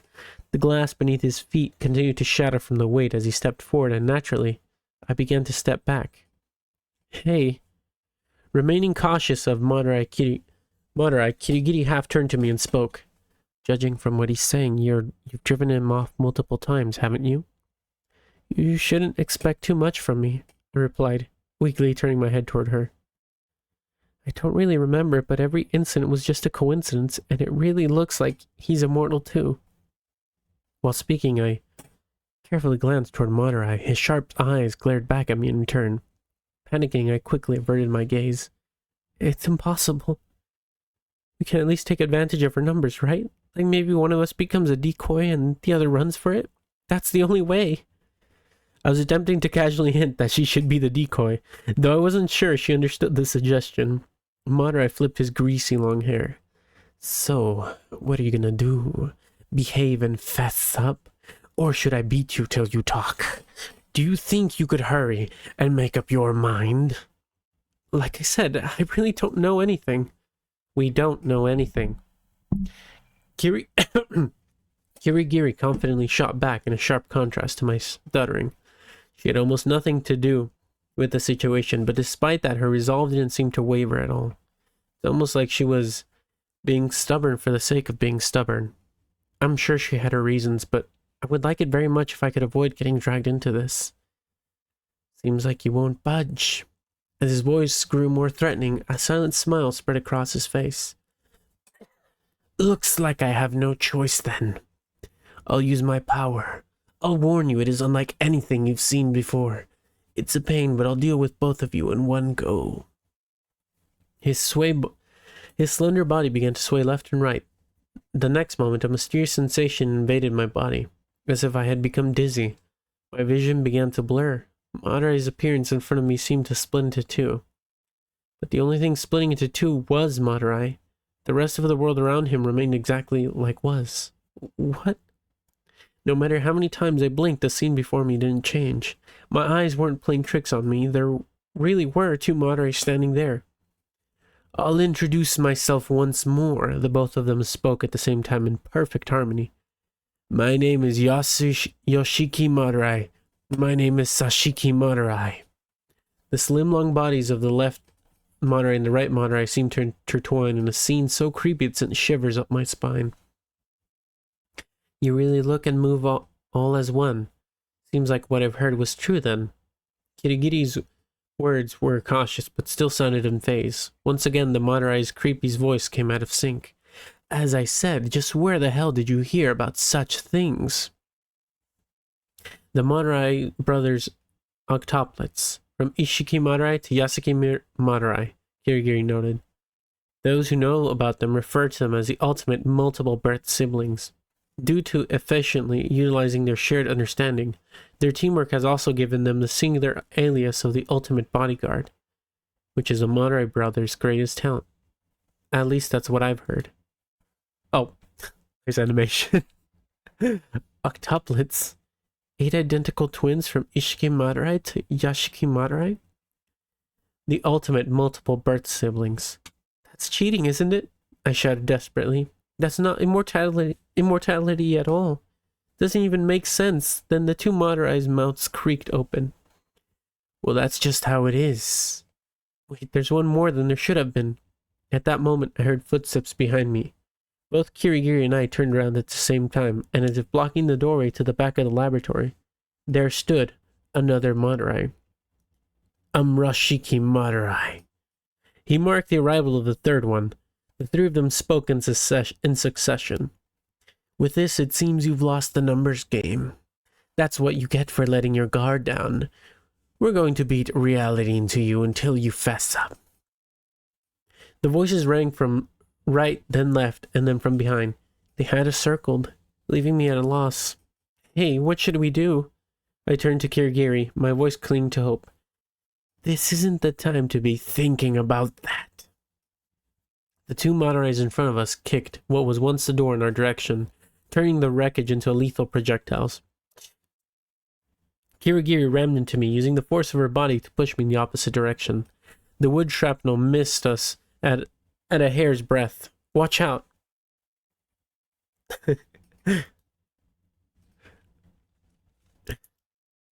The shove knocked me on my rear end, but with no time to lose, I quickly stood up once more. Just at that moment, the collar of my shirt was pulled from behind me. Not given enough time to process the pain or pull myself free, I was thrown like a doll, thrown by a rampaging child in tantrum. My body flew through the air until it and my head hit the wall, finally coming to a stop. The sudden impact caused my vision to fade. All I could tell was that I was in a hallway. It was difficult for me to comprehend just how easily I was thrown from the laboratory. But regardless of how it happened, I had to deal with the entirety of my body throbbing in pain. My neck, my back, and behind had taken a much harder beating than expected. I tried to push through the sudden loss of feeling, along with frustration that accompanied the numbness. Then, as if appearing out of nowhere, Madurai stood in front of me. Seeming to stretch up to the ceiling, his eyes looked down on me, making him look even more reptilian than ever before. From a sharp angle, put simply, it was terrifying. You've gotten away time after time again. Even though I heard his words, his mouth didn't seem to move. But with two people, this should be easy enough. Then from behind, the Madurai stood before me, stepped out. A different Madurai. It seemed to have been that Madurai who was talking. The two Madurai stood there in my blurred vision, creating a true scene of despair. Not only that, but with me having been thrown to the hallway, I couldn't rely on Kirigiri any longer. I'll ask you one more time. They once again spoke in harmony, then back to back. In what way are you related to this case? Who should I be taking out my revenge on? In rapid succession, where's the bastard? As if whining together. Or maybe it's really you. They, hurry up and talk, pressed me. But right at that moment, I suddenly felt a breeze from above my head. Looking to the hall, toward the source, I noticed the hall's window was open. Ah! As soon as I saw it, inspiration flew into my mind. Look, I won't talk unless I force Looks like you won't talk unless I force it out of you. At the same time, the Madre's hand reached out toward me. There was no time to hesitate. I dodged through the arms as I shot upright, and without losing speed, I jumped with all my might onto the windowsill. In a swift motion, I aimed my body toward the rear garden, took a leap, and that's when I realized this was the third floor. Huh? Huh? The expression of the left behind Madre eyes changed to simultaneous surprise. Throwing myself out of the hallway's third floor was nowhere to be found on their list of expectations, or mine for that matter. Actually, the surprise on my face was probably greater than theirs, and with that surprise my body, ensnared by gravity, continued to fall straight down toward the garden. Oh, no, no, no, no, no, no. What followed the fall was a shockwave. It wasn't fatal, however. In fact, it didn't even make my conscious. Miraculously, I felt into some shrubbery, which mostly cushioned my fall. That was just 100% coincidence. There's no way. I didn't know about it. I didn't aim for it. I didn't expect it. Sheer coincidence. Even though I couldn't understand it, I took the coincidence like it was fated and felt silently grateful. Still, the impact was strong enough to numb most of my body, and my arms, legs, and face were all being stabbed by the prickly bits of shrubbery. Despite the unpleasant feeling, I calmly told myself to escape, and my arms and legs slowly regained feeling. Once that was taken care of, I proceeded to drag myself out on all fours. While crawling along the ground, I ran into 2 pairs of black shoes. Slowly, I raised my head up to see Madare looking down on me.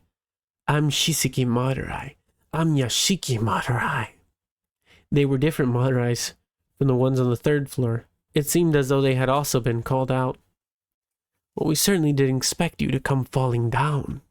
But a sheer reflex, a gulping sound came from my throat. But despite the nightmare of a situation, I didn't feel confused or scared or uneasy. Instead, what I felt was intense itchiness in my brain, and along with the itchiness came a premonition. I won't die. I won't die here. How it arose in my mind was unknown even to myself, but that was exactly what the premonition said. I was almost completely certain about that. What's with the relaxed face? It's pissing me off. The 2 Madare seemed to intertwine like snakes as they advanced, examining my expression in their eyes. Was a thick concentration of murderous intent. Why don't you understand the situation you're in for once? Together, the Madares formed a fist, and together they raised them up. But I was looking past them, focused instead on the girl behind their shoulders. It seemed that my premonition from the earlier conveniently matched the situation. I was in now. You shouldn't pry into the affairs of outsiders so often. The Madares turned around at the same time, and the girl who was initially so far away she seemed the size of a thumb suddenly appeared directly behind them. The itchiness in my brain at that point, I remembered. The girl's name was Mukuru Kasaba. I'll be happy to not to say anything to anyone, but you should probably lay off that girl. Then with both hands she firmly gripped both Madare's arms. Yeah. As their expressions quickly shifted to anguish, they fell to their knees. I think I skipped a bit too far ahead. Let's see. As their expressions quickly shifted to anguish, they fell to their knees. Give up. Your hands won't last long at this rate. Her grip on them was strong that I could hear it making a noise. Just where's that slim girl? All that power. Either way, the ones that understood her strength firsthand were suffering Madares themselves. Don't screw with me. Don't screw with me. The kneeling Madare screamed almost at the same time. Behind Ikusaba, who was in turn behind the Madares, emerged 2 different Madares leaping toward her. Right and left shot out in symmetry in a set of flying kicks toward Ikusaba. Without seeming phased in the slightest, she released the arms of the Madares in front of her, and dodged the incoming kicks in one fluid motion. The 2 brothers who had attempted the attack shifted their positions nimbly before landing. The 4 Madares had Ikusaba completely surrounded. What do we do about that girl over there? Leave that one to Roshiki. Can you handle that by yourself? It's not like she's accustomed to combat. First, let's take care of this one. Yes, that would be simpler. As they discussed their strategy with their ridiculously similar voices, their firm watch over Ikusaba did not waver even once. Ikusaba showed no sign of feeling concerned, however instead she was rapidly glancing between each of their faces, seemingly murmuring her strategy to herself. I take down these 4 and leave 1 for Kirigiri. Got it. All according to plan. all according to plan. As those words reached their ears, the monitors reacted instinctively in unison. All four of their voices shouted out, "What the hell are you talking about?" Ikusaba, of course, responded calmly, "Nothing really. At least nothing you would need to know. All this time, you guys still haven't found out the valuable information you're supposedly looking for in the first place. That's exactly why I'm telling you now. You should probably give up." "Shut up." The four intimidating voices attacked Ikusaba all at once. "You think we can give up now? We swore to them. We'll keep going on for that student council. We'll prove that to you. We swear to protect the student council's honor. We'll protect it to death. We'll take revenge on you. We won't let anyone get in our way."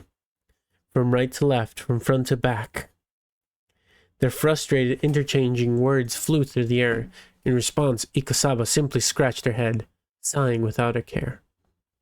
Let me grab some water real quick.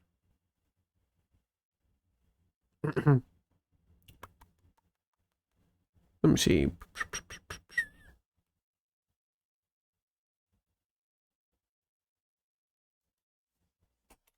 Let me actually check something real quick.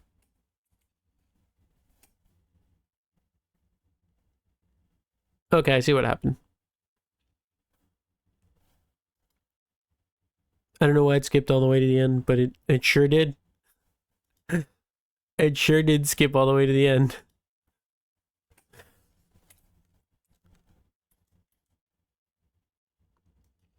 Okay.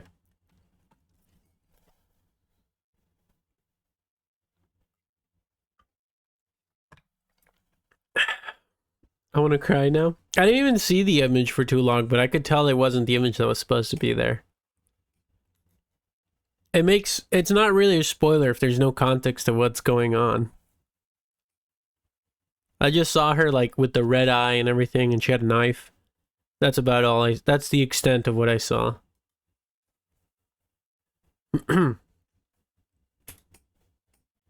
Not really a spoiler. I mean, don't really understand what was going on. Okay. I feel like I can relate to what you guys are going through, but no, that's a lie. I actually can't relate to it at all, but I understand it at least. But the girl responsible for what you're going through is different. She gets nothing out of understanding you. Your thoughts or your hopes like that, they mean nothing to her. The one who set up this whole ordeal, well, doesn't give a damn about your feelings. So trying to exact your revenge on her is futile. The sound of each of them grinding their teeth simultaneously filled the garden. "You don't know anything about us, but you are aware of the tragedy of Hope's Peak. It seems convenient.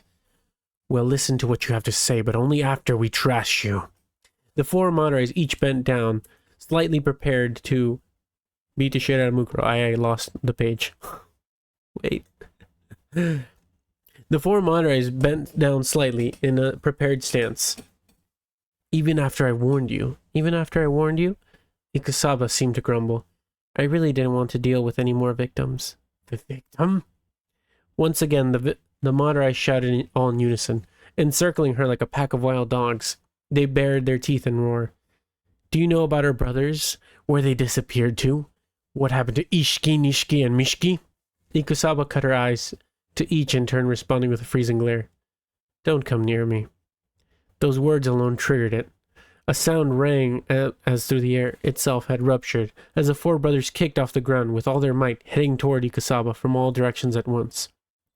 Like I said, it's pointless.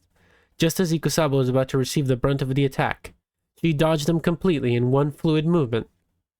No matter how many of you come at me, your base actions never change. That kind of pack mentality won't make it through me. While murmuring in a perfectly calm tone, she moved at a speed that was incomprehensible to my eyes. The monitors attacked with such coordination that even their breaths were perfectly synced, and yet Ikusaba anticipated that their every movement, dodging them brilliantly. It was almost like she was from a different dimension entirely. "I won't let anyone oppose her." Even in the midst of her dance, she murmured. Her breath didn't falter once. "Because this is for despair." The monitors continued to repeat their influential attacks as Ikusaba began to move faster like a rolling torrent. Eventually the flood mercilessly swallowed them up. In that moment, it was entirely one-sided. It had begun one-sided, and it had ended one-sided. When Ikasaba finally came to stop, the four Madarais lay around her at her feet. She hadn't turned the tables on them or anything. She had just decimated them. It's over, Ikasaba murmured, looking away from the Madarais. She let out a small sigh, and her eyes turned toward me. Astonished, I stood there, forgetting what I had even been doing beforehand. Why are you so strong? It's all I'm good for, after all. As she replied, she didn't have anything that one could call an expression on her face. It was almost like she was wearing an emotionless mask. Its only distinct feature being specks of blood splattered around here and there. Why did you save me? Well, just because. Just because? Ikusaba nodded and dropped her gaze toward my feet. After a few moments of silence, she gently opened her mouth again. Kind of like an RPG, a video game. A video game? Is it really? Just your typical RPG or something. Those people who live in the world, it looks like they have their own will, but that's all appearances. In the end, they're scripted to act in a way convenient for the game to progress. It's the same with protagonists, but the protagonist doesn't even realize what he is. What are you trying to say? Well, my fights with the Monrais wasn't a coincidence. Actually, it's the same with the Monrais coming to the Neuroscience Institute, and with keeping Kirigiri's unnecessary self out of the way. Everything was determined from the beginning. What do you mean determined? The same goes for me. I'm just moving along with her scenario scripted, moving according to her will, my only purpose to prevent the story from taking the wrong path. Her? Wait a minute, this isn't Danganronpa.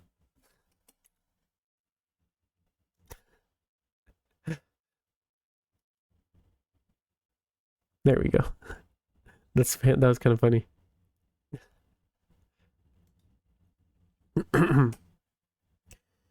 What do you mean by determined? The same goes for me. I'm just moving along with her scenarios as scripted, moving according to her will. My only purpose to prevent the story from taking the wrong path. Her? I'm talking about Junko Inoshima, of course. At that moment, it felt as though my blood had frozen. As expected, everything returns to Junko Inoshima. Everything. Trying to get Mira Matsuda involved is all because of that horrible girl. Wait, what? At that point, I suddenly realized it. Then you're working with Junko Inoshima. As I glared at her accusingly, Ikasaba responded with hesitation, as if embarrassed. Well, working with her, it's more like she's my sister. Huh? It was too sudden and too casual of a confession. Mukuro and Junko Inoshima are sisters? Wait, that's even worse than just working together, isn't it? But even though we're sisters and we're connected by blood, none of that means anything to her.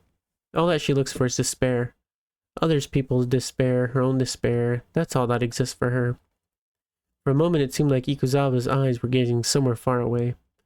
That's why, whoever it may be, whatever situation it may be, whatever world it may be, it's all meaningless to her unless she's dealing with despair.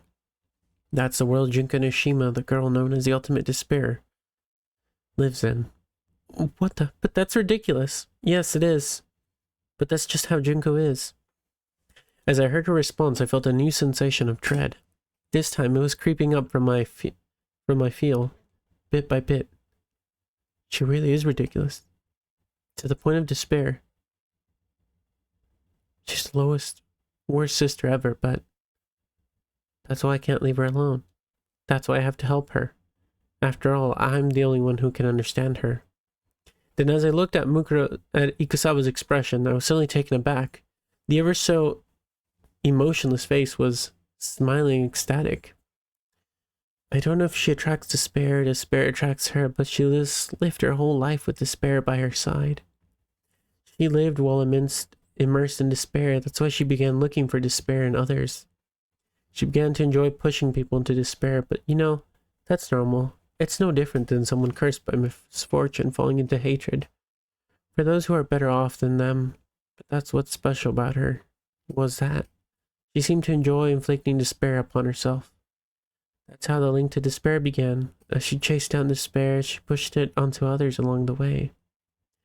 Doing so caused her to crave falling into despair even more, and because of that chain to despair, the ultimate despair was born. While she spoke, it was like she fell into a fever.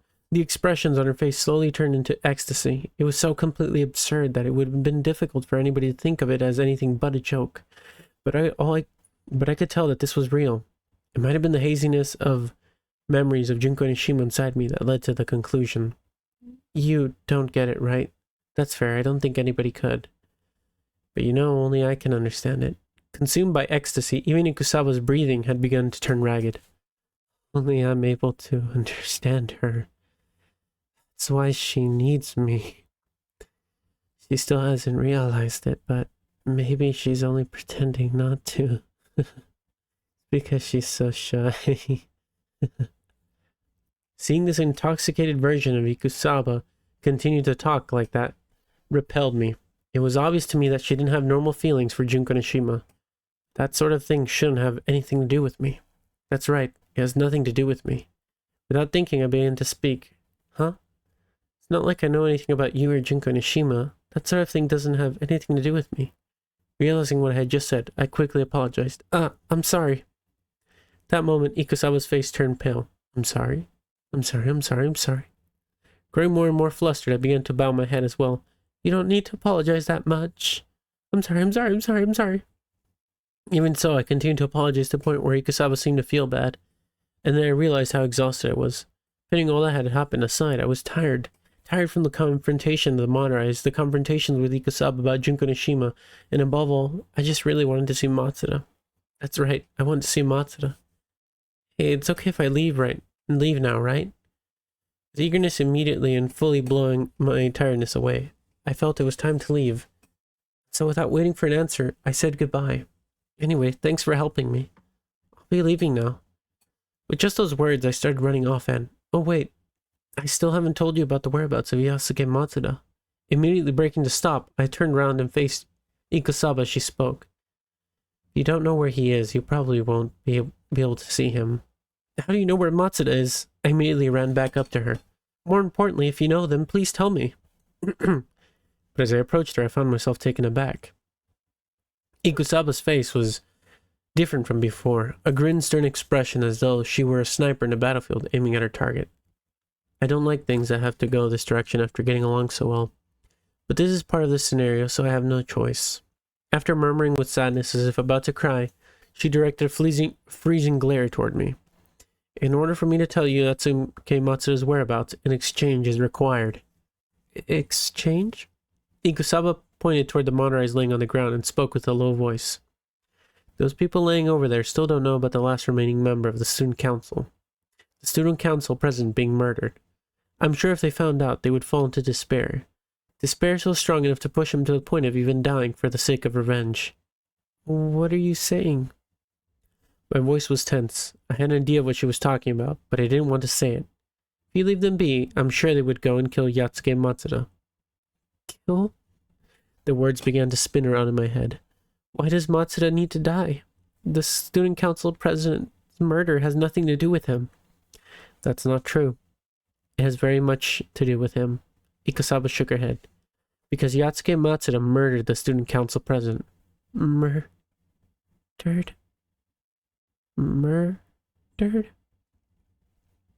That's why we'll make an exchange.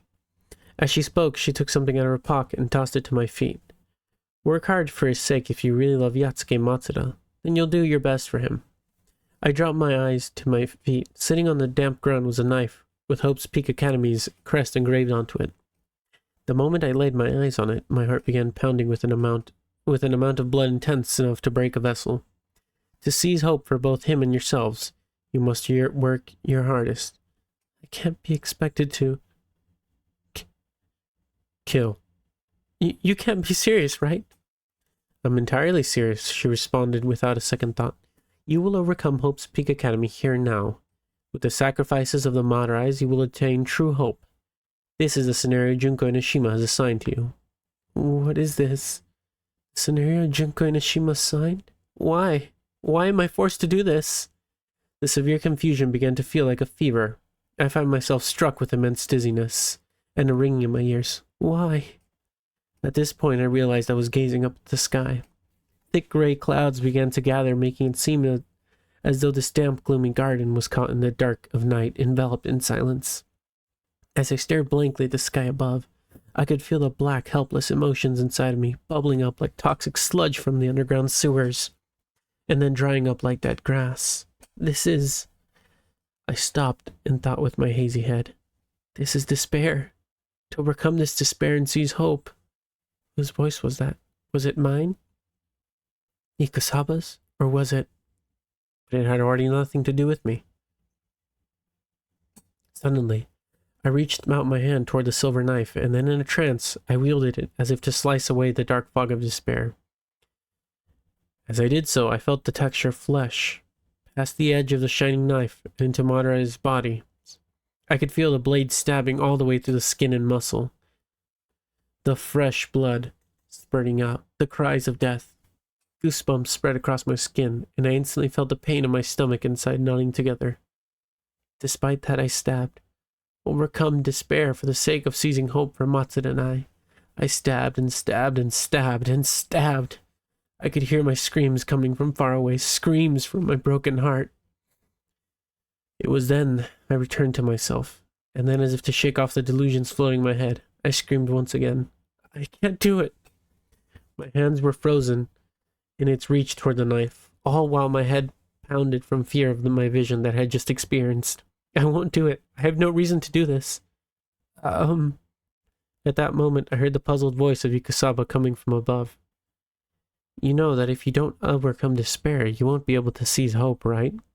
I can't do that, I screamed while sobbing. Hope and despair, that's just what you or Junko Nishima have been talking about, right? It has nothing to do with me. My throat began to burn from screaming so much, and tears and snot mixed together as I crouched on the ground. Help me, Matsuda. As if pleading, I continued to cry. Clutching my head, I continued to shamelessly, pathetically cry. Help me, Matsuda, Matsuda. Then an even more puzzled voice came from Ikusaba. I don't really know what to do in these kinds of situations. But anyways, I'll tell you where Matsuda is. Huh? In surprise, I lifted my head up. Huh? Ikusaba seemed surprised as well, because my face was oh so unsightly from crying. You'll tell me? Well, if things end like this, Junko will get mad at me. Hearing that, I wiped my face with the sleeves of my uniform and rose onto my feet once more. I then slapped my cheeks to focus and faced Ikusaba with the same question. Then, tell me, where's Matsuda? Ikusaba responded in a light tone. Yatsuke Matsuda's at the old school building. Once again, the intense sensation attacked my head. Old school building. I felt like I heard those words not too long ago somewhere. There was no time to be dealing with that itchiness right now. Got it. So if I go to the old school building, I'll meet Matsuda, right? Yes, that's where the climax is planned to take place. I'm able to meet Matsuda. With that thought in my mind, a mysterious power seemed to well deep from inside me. My screaming and shouting and flailing into despair from before seemed like it had just been a lie. I felt myself brimming with energy. This is hope. Thanks, I should get going then. I then bowed my head to Ikusaba. I had no reason to bow toward the sister of the horrible Junko Nishima, who was assisting her in her messed up plan, but this was the power of hope as well. All right, good luck then. I'll take care of the cleaning of what's left here, Ikusaba said softly, while looking around at the Madara laying at her feet.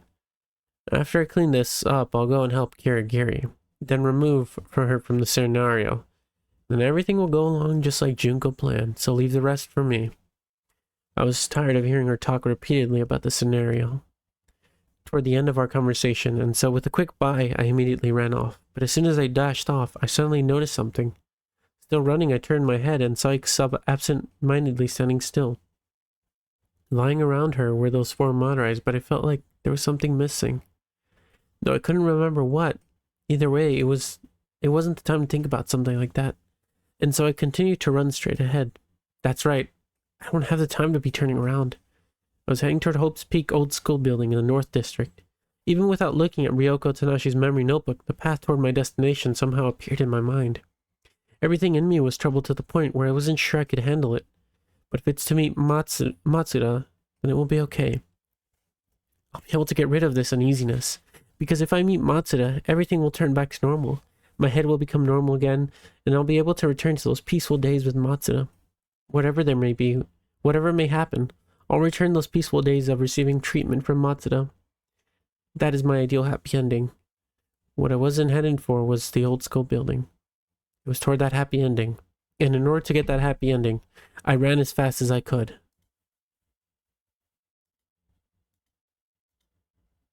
Oops. I missed so many animations. I'm so sorry. So sorry. End of chapter 10. I'm so sorry about that. You worked so hard on all those and I missed all of the... I'm so sorry.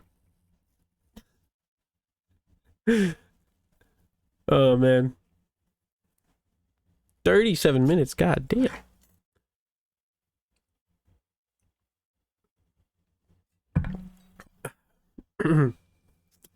Hey, Trash. How's it going? How's it going? How's it going? How's it going? Hi, hi, hi, hi, hi, hi. How's it going? Wattpad got those numbers wrong, man. In no way.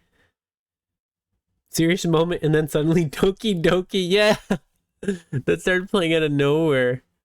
Oh, man. I'm sorry, Miss Kyoko, though. It was a cool scene, though. It was cool. It was cool. Kyoko's being cool. I think there'll be more of Kyoko moments, though.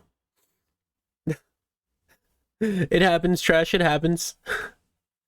All right. Let me rest my mouth for a little bit. It feels so dry. Let's see how long chapter 10 is, and then I may or may not go grab some water. Okay. I will read chapter 10, and then I'm going to go grab some water afterwards. Yes, I think I will do that. I think that's what I'm going to do. I'm going to read chapter 10, and then go grab some water, because I'm so thirsty right now.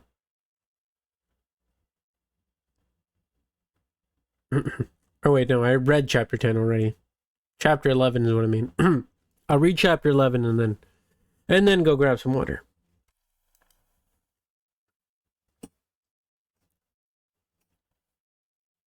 Just don't want... No, we're finishing the whole thing today. We're going to finish the whole thing. Don't worry. This will be the last part. Even if I'm up late. We're finishing the whole thing. I read the part where she explained how bodies decompose to my mom. Lol. She was concerned as fuck. Was she wrong, though? Was she wrong? Kyoko's always never... She's never been one to shy away from dead bodies. For some reason. Alright, let's see. Chapter 11. Huh? Rain. I noticed it while entering the district's central garden. Having made my way there from the back garden, the biology building, it seemed rain had begun to fall at some point. No, not hard, but strong enough for the sounds of it hitting the trees and grass to be heard. But this level of rain won't be enough to stop me. As the cold rain engulfed my body, I aimed toward the lined-up school buildings and dashed off from the East District's central garden. Either due to the rain or because it was possibly class hours, there weren't many students to be seen in the central garden. There were some, though. Some students running as if fleeing from the rain, and others who were calmly walking with their umbrellas. As I ran ahead at full speed without any kind of protection from the elements, I must have received some odd looks from them all. This kind of thing would normally have nothing to do with me, but for some reason, this particular time, I felt a bit annoyed. I felt a violent irritation develop as those people standing from a safe place watched me as if explaining some kind of swelling tumor. Even so, I continued to tell myself that it had nothing to do with me. As I ran straight through the central garden, continuing at the same rate, I eventually exited the East District and ended up at the Central Plaza, where once again I caught sight of group students. Most likely they were heading back to their dormitories in the South District. Different colored umbrellas in hand, they seemed to enjoy chatting with each other as they slowly walked down the path. Glancing at them from the edge of my vision, I dashed off the pavement once more. There probably wasn't any clear-cut road leading to the North District's old school building from where I was, so unless I cut through the Central Plaza, I won't be able to proceed. The grass at my feet was damp, and puddles began to develop here and there as well. Reaching a now vacant North District, my figure soon found itself free from the eyes of others. On a rainy day like this, there wouldn't be many people in the area at all. The grass at my feet became even more and more bare as I proceeded, and the number of trees began to decrease as well. Eventually, the area around me felt almost like a wasteland. After progressing through the wasteland for a bit, a man-made structure came into view. I see. As I looked at the building, I began to slow my running pace.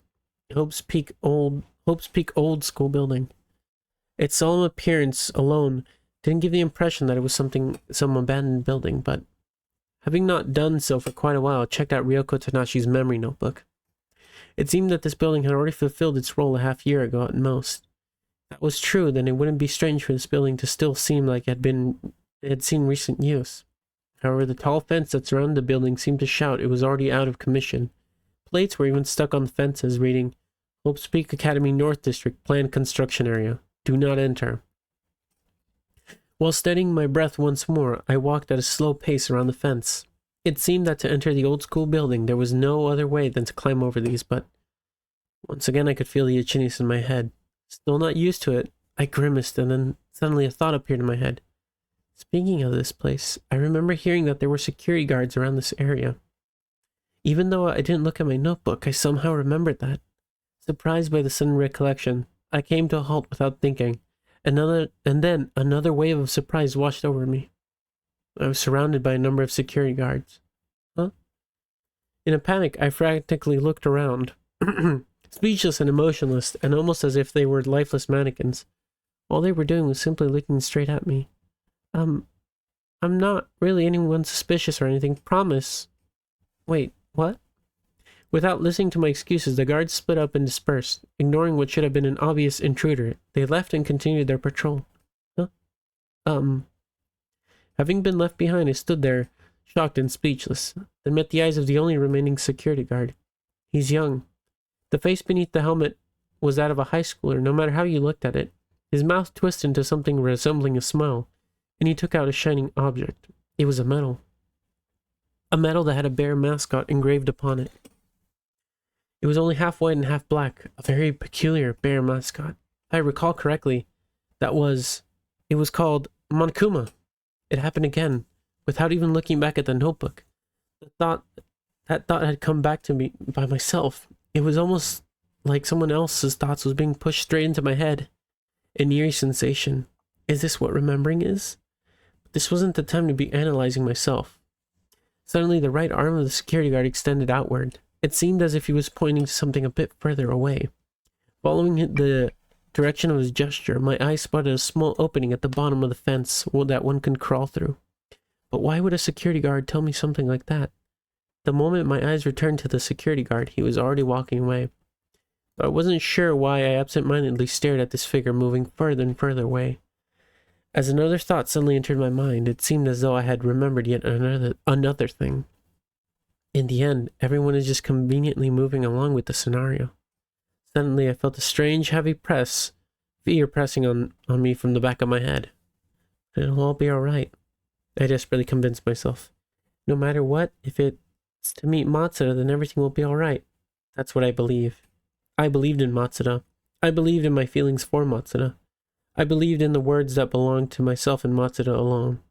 By earnestly believing in him, I blew away all my uneasiness and pressed on with renewed vigor.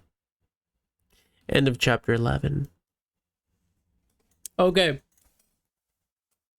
Listen, I've had this theory from the start because I remembered Matsuda's name. I remembered Matsuda was responsible for the brainwashing of Class 1.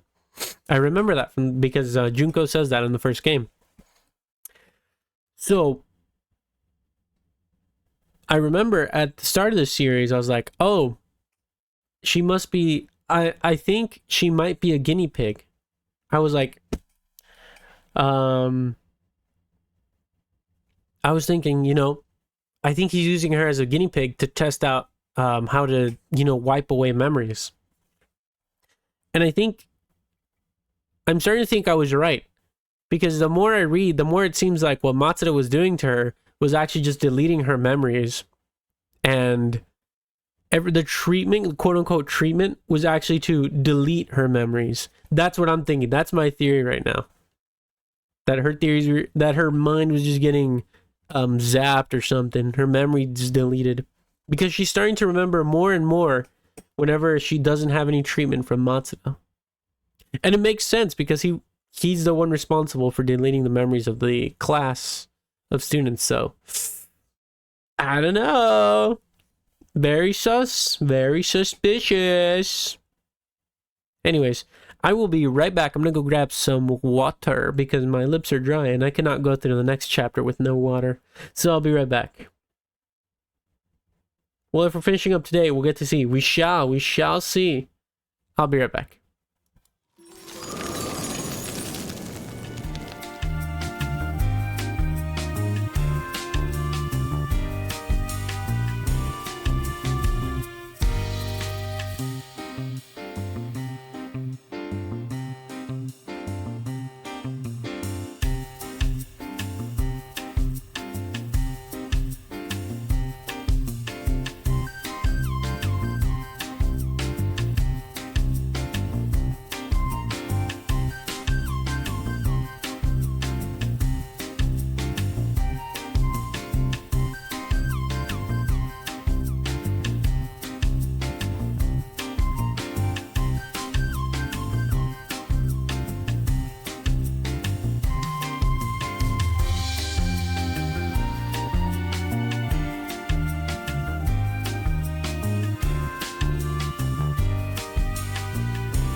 Boo.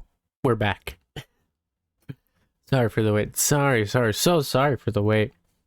I grabbed some water, but I also kind of grabbed myself a little snack because I was kind of starving. So I was munching on that. Without further ado, though, let's begin the next chapter.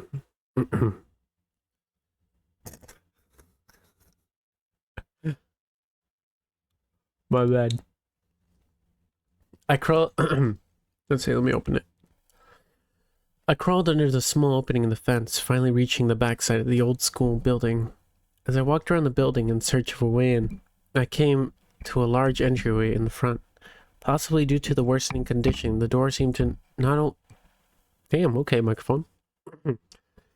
The door seemed to not only be unlocked, but half open. I drew it while keeping an eye out, carefully slipped in the opening. What lay ahead was a dim, dusty entrance hallway. Matsuda? Calling out his name, I proceeded down the hallway. With every step on the damp floor, my shoes made a squeaking sound. Matsuda, where are you? As I peered down the hallway, raising my voice a bit louder, I realized something felt off about this place. Isn't it too dark? Even more so, the entrance hall, the hallway ahead of me, seemed to be enveloped by unnatural darkness.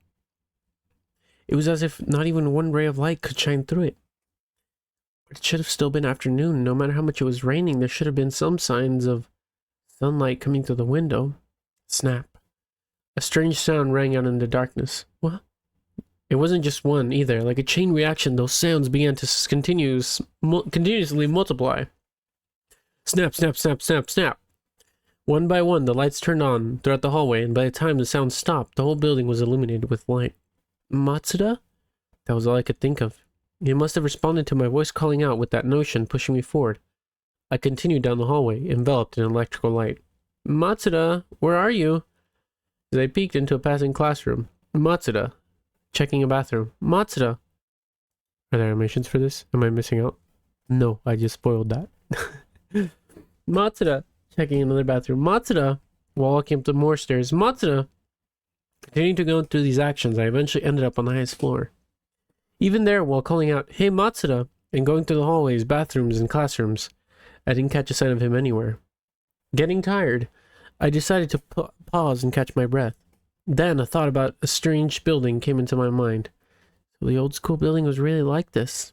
As I walked around the building looking for Matsuda, its atmosphere didn't really give me the impression that it was anything like a school. First of all, there weren't any windows. From the first floor all the way up to the highest, the window in the hallway and classrooms were boarded up with thick wooden planks, which appeared to be the cause of the unnatural darkness. Furthermore, the hallways and classrooms had nonsensical, disgusting, tasteless pieces of artwork scattered everywhere. As a result, almost any trace of the building having been a school was lost. It was unthinkable that this building was in the state when it was being used. But if that was the case, then someone for some reason definitely had to have planned this, but who and why? Ah, you must be pretty surprised, huh? Huh? Without a warning whatsoever, a voice rang out from behind me, causing me to jump. In a panic, I turned around and, there wasn't anyone there. Well, that's to be expected. Even I wasn't surprised by all this. But even so, I could hear that voice. Once again, I surveyed my surroundings, and as expected, I couldn't detect any hint of another person. Hey, big sis, where you looking? I'm right here, you know. The voice was coming from right in front of me, right in the middle of the hallway. I'm right here. Feeling myself wince from the excitingly strange turn of events, I focused all my attention toward the direction the voice was coming from. As I continued to stare, a young boy's figure began to appear. A child? I guess you forgot about me again. The boy, seemingly entirely fed up, put his hands on his hips. I'm Yuto Kamishiro, Class 77's ultimate spy. I immediately opened up Ryoko Tanashi's notebook and was able to find him and remembered before the annoying itch, feeling cold, returned inside my head. Oh, Kamishiro! Geez, how many times I've introduced myself by now? Displeased, Kamishiro puffed his cheeks. Wait, why are you in a place like this? That's what I was gonna say, he said, releasing the air from his cheeks. Actually, how'd you even get in here? Weren't there a bunch of security guards patrolling the area? It's nothing for someone with no presence like myself, but I think it'd be impossible for an average person like you to get past all those guards. I was at a loss for words. There was no way he could believe me. If I said the security guards just let me through. kinda happened. It was the only explanation I could think of, but he seemed to accept it regardless. You forgot how you got in here. Oh well. Guess there's no choice. There's nothing I can do if you're already here. Kamishiro then began boasting about how we got into the school. Through his various espionage actions, he had caught wind of secrets connecting to the old school building, and the series of incidents occurring. From there, he snuck into the building himself, not much earlier than when I reached it, it seemed. Not only that, but it appeared that it was also Kamishiro who found the breakers to the electricity and turned on all the lights. But it's pretty impressive that you were able to find the breakers when it's so dark. Aha, I guess the night vision goggles I use in my hobbies were pretty useful. Scared, I decided not to ask what exactly those hobbies would be. Well then, I think about it, meeting you here was good timing. After all, if you, my client, weren't here, the resolution phase wouldn't be able to start. Huh? Resolution phase? Kamishiro took out a pastry and with one huge bite stuffed it into his cheeks, speaking in a proud manner. Basically, I already got a full picture of the story down. Next step is to take care of things like a spy runner, prevent it from happening, and that'll be another case complete. Huh. I see. Isn't that reaction a bit too weak? Kamishiro seemed to overreact at my underreaction. But a weak reaction was to be expected, right? After all, things like the case or the resolution phase didn't matter to me at all. More importantly, Matsuda. I need to meet Matsuda. It'll be alright. Yatsuke Matsuda should be heading over here pretty soon. Huh? Well, you were probably worrying about Matsuda, right? While suppressing his laughter, he shoved another sweetbread into his mouth and immediately stared off in another direction. Alright, let's go. We'll talk while we move. Huh? Go as in where? Come on, if you don't hurry, I'll leave you behind. Kamishiro then hopped on the stairs while I hurriedly followed after. Hey, wait! You know where Matsuda is? Already going on about him. Huh. You sure are impatient, big sis. Well, I don't really dislike that part of you. I guess, it's pretty common in American movies. Those scenes where they start stripping down desperately before getting it all rough. That kind of impatient really turns me on. Hey, stop screwing around. You're the one screwing around, aren't you? As Kamishiro turned around and looked at me, I can't believe I read that. As Kamishiro turned around and looked at me, my whole body froze without a thought. The look on his face was unexpectedly tense and severe. Matsuda? Man, you sure are persistent. Just be quiet and listen to what I have to say for now. Without any reply from me, Kamishiro's words and gaze continued their pressure. Then he returned to bouncing down the stairs. After leaping off toward the end of the light, he began again back toward me. What's wrong, big sis? Hurry up. His face had already returned the innocent smile. Come on, hurry up. All right. Confused, I walked down the stairs after him. After rejoining Kamishiro at the bottom, we continued side by side down the next flight. Okay, let's start with the Tragedy of Hope's Peak Academy. It seemed that... appropriate music.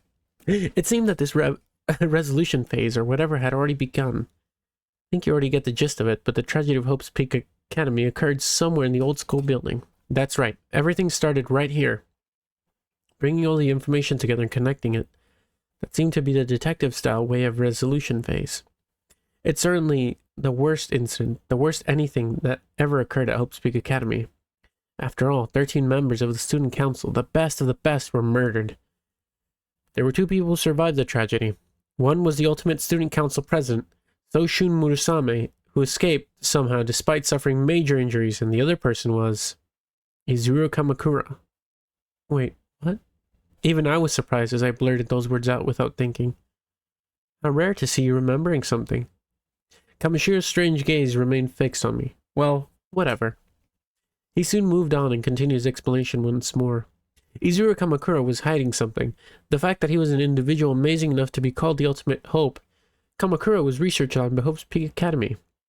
They raised him. He was the result of their collective effort, in which every talent and ability of ultimate caliber was forced into his body. He was truly Hope's Peak Academy's hope.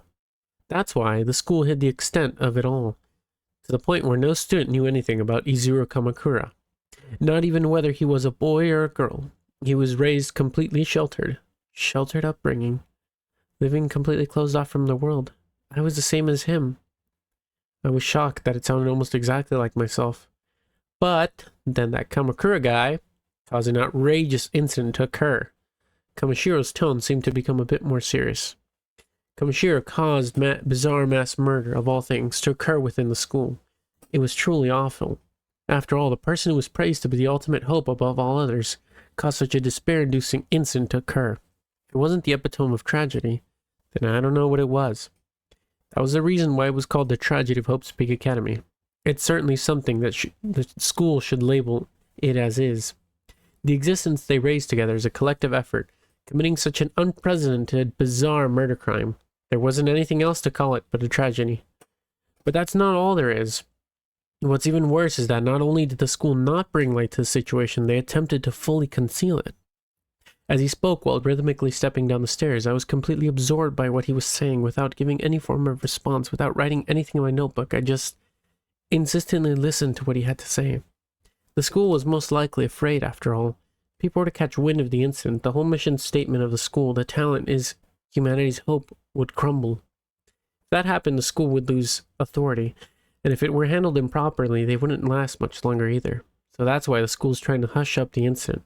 Well, they're probably facing pressure from outside sources as well, but the ones we should feel sorry for are those student council guys. Student council. Those words snuck into my head, and along with them came the itchiness which forced the memory to surface. The memory was of the Madurai brothers and their terrifying expressions as they relentlessly chased after the source of the tragedy. After all, those guys all died in vain. It really is awful. It's like as long as it's for the sake of the school's hope, nothing can't become a stepping stone. Even if it hadn't been for the reserve course, they were so stubborn that they would have been used as something else. I shook my head, chasing out the images of the Madurai's faces. They don't have anything to do with me. This wasn't the time to be thinking about them. And then the ones who led this whole process of covering it up were none other than the top of the steering committee members themselves. They hid the fact that Izuru Kamakura was not just a survivor, but the perpetrator of the entire incident. And that's where the old school building comes in. After being silent for so long, I responded, and Kamashiro quickly nodded in reply. Either way, there's no reason to ignore the place where the incident occurred. Might as well check it out while we're here carefully snooping around, right? While descending the stairs that led from the second floor to the first, Kamashiro continued matter-of-factly. But there was a huge miscalculation on the school side.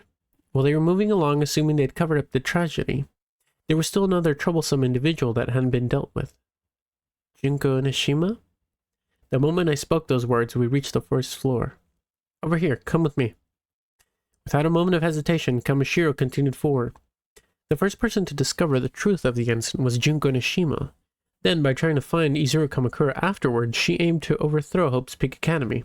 As we walked together, it seemed both Kamashiro's destination and the end of his resolution phase were almost upon us. What happened afterwards was completely aligned with her plan. The disappearance of the steering committee shows that. It was definitely by her doing. She probably kidnapped them and forced them to spill Izuru Kamakura's whereabouts with brutal force. But Junko Nishima really is someone to fear. Geez, and just how is she the ultimate fashionista? As if responding to Kamashiro's words, the itchiness brought up a flashback, reviving more of my old memories. This time it was a concrete room with the iron bars, the place where I had seen the old man's corpse and the other man whose eyes were hideously sewn together. Sis, what are you doing spacing out like that? Over here, over here. Kamashiro was already standing a far distance, calling out to me. Oh, sorry. I jogged over to where Kamashiro was standing. He had stopped at the very end of the first floor hallway. There was nothing in front of him but walls. It should probably be around here. Oh, it should be. Ah, it's this. Raising his voice, he pointed towards a small opening in the wall.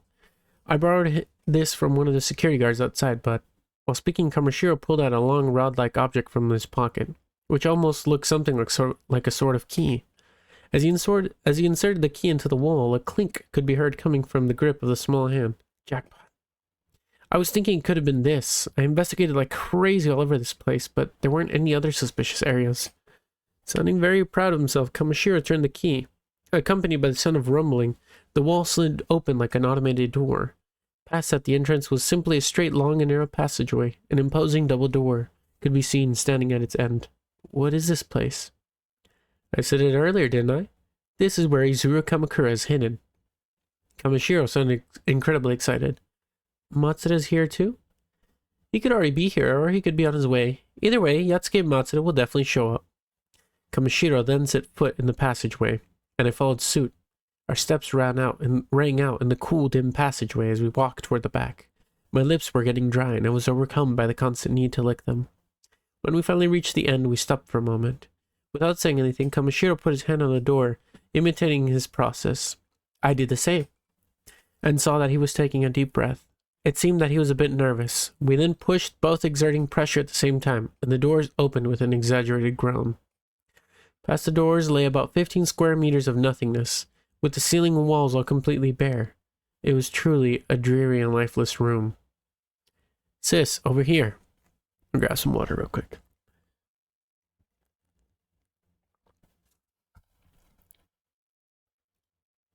Is there an animation I missed?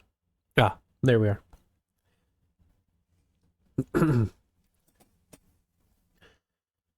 Okay, where was I? Sis, over here. Kamashiro was pointing toward the corner of the room. There stood a simple elevator, like one might see in a factory of some sort. That must be it. Immediately after he spoke, Kamashiro ran energetically toward the elevator. While I stood there in hesitation, he manually pulled its doors open and shouted out. Come on, hurry up. You want to meet Yatsuke Matsuda, right? Matsuda. Those words pumped me up. That's right, the only reason I came to this dangerous place was for Matsuda. I'm sure everything will get resolved if I can meet Matsuda. The nightmare in my brain, everything will be exceptionally resolved in a happy ending waiting for me. That's why I have to go. Determined, I ran straight toward the elevator and jumped in without losing momentum. Almost immediately, my legs began to shake, and I regretted getting on it. I'm positive this elevator was made with the sole purpose to hide Kamakura. Man, they really were exceptionally careful. Here we go. Sounding amazed, he picked up the wired control unit and rested his hand on it. There were only 2 floors to pick up from the device, 1 and B. Without hesitation, Kamashiro pressed B. As a ridiculously loud sound could be heard from the motor, and the floor began to quake heavily. As I continued to tremble with unease, the elevator began to steadily descend. Exciting, isn't it? Immediately, Kamashiro raised his voice in a cheer. Looks like you really are enjoying this, aren't you? It looks like you really are enjoying this. Aren't you afraid? Of course I'm afraid. Kamashiro responded with a smile on his face. To be honest, I'm actually terrified to the point where I want to run away. Man, it's the first time I've ever felt like this. I can't believe someone like me is getting scared over this. But that's why this is all fun. After all, if I can overcome this fear, I'll develop even further as a spy. That's why I won't run. For the sake of powering up as a spy, I won't run away. Just then a simple thought floated into my head. Hey, Kamashiro, why am I so persistent about my talent? That's a silly question, big sis. He anticipated my question and responded matter-of-factly. It's the same thing as asking a swimmer, why are you still swimming if it hurts so much? It's only natural to be fixated on it after all. That's all I have. While talking, Kamashiro raised his hand up as far as he could. Oh, big sis, you could stretch out your body as well to prepare for the unexpected, you know? Come on, puff out that chest. I'll pass. I thought you'd say that. After flashing an innocent smile, he returned to that serious look of his. If you take my actions as a spy and take them away from me, I'd have nothing left. An extremely unnoticeable child, that's all I'd have. But I do have a talent, and because we have talents, we can't choose how we live our lives. The moment we were given them, we already started living in our set scenarios. What a one-sided way to live, huh? Because you have a talent, you're assigned a predestined fate to struggle with. I guess calling that a one-sided way to live is accurate enough. But we actually desire the one-sided lifestyle ourselves. That's why we came to Hope's Peak Academy. To continue to struggle with talents we're proud of. You're the same along with the rest of the students in the school, right, big sis? That's why we have to keep pushing forward no matter how scared we are. It's not some cheap mantra like believe in yourself. It's our duty. If we run away, that'd be like rejecting our very existence. That's why we have to continue to struggle. Honestly, at the core of my being, I continued to doubt myself, and so I couldn't understand Kamashiro's feelings at all. I wasn't like everyone else here. After all, if I was scared, I could just run away. It didn't have anything to do with me. Oh, but I'm not just scared, you know. Kamashiro appeared to be justifying himself. Well, it's true that I'm scared, but I'm just as excited, however. Izuru Kamakura, Junko Nishima, the elites of the student council, Yatsuke Matsuda, and the steering committee, there's a chance to resolve the chaos that intertwines them all. I'm sure if I'm able to solve everything, my name would be carved into the history of Hope's Peak Academy. The legendary spy who rescued the ultimate hope, Yuto Kamishiro. Huh? Rescued? I responded without thinking, even though I'd been listening this whole time, without a word. Kamashiro's phrasing caught my attention. What do you mean by rescue? I mean, Izuru Kamakura is the culprit of the tragedy of Hope's Peak, right? The point is, Izuru Kamakura is a victim in all this, too. That's what I mean, you know? Suddenly, a bizarre feeling washed over me, and it felt as though everything went silent.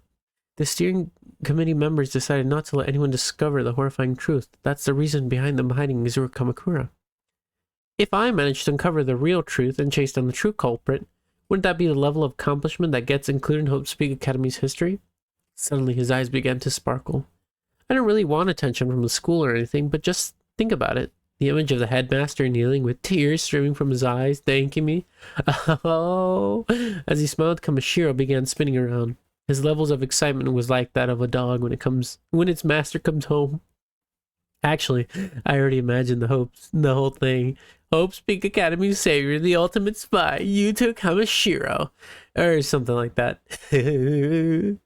Now that would stand out. That would stand out like crazy. It sounded to the point where it would completely blow away my lack of presence. At that point, I felt like I finally caught a glimpse of his true feelings.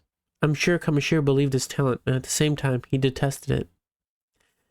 It was his distorted way of thinking, but he most likely wasn't the only one. Anyone who was assigned talent would probably fall toward that feeling in one way or another. And then right after it happened. Cling. Along with the echoing sound came heavy shaking, and the sounds of the motors finally ceased.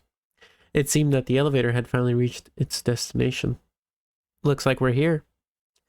Finally ceasing his ridiculous dancing as the elevator halted, Kamishiro spoke in a quiet voice. As he approached the elevator doors, he said something to himself. I wonder if the masterminds are already here. Hold on. I set out a hand on the door. Kamishiro was headed toward. What's wrong? You want to kiss before the decisive battle begins? No, it's not that. I have a bad feeling about this. A really bad feeling. But nevertheless, I had to ask him, what do you mean by mastermind? Kamashiro's eyebrows twitched. Ah, that was careless of me. I was planning to reveal everything about the accomplices once I captured everybody. He then licked his lips with a bitter smile. Accomplice? Maybe he was referring to the girl. Actually, she's the only person I could think of that might fit the category. You're talking about Mukuru Kasaba, right? Huh? She's suspicious. Unexpectedly, Kamishiro appeared to be surprised. Wow, I didn't know that. That means there's two accomplices, huh?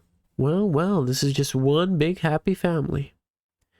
This time, it was my turn to be surprised. Wait, if you didn't mean Mukuru Kasaba, then... Of course, I'm talking about Yatsuke Matsuda. At that moment, I was hit by a shockwave so powerful that the word shockwave itself would not begin to describe it.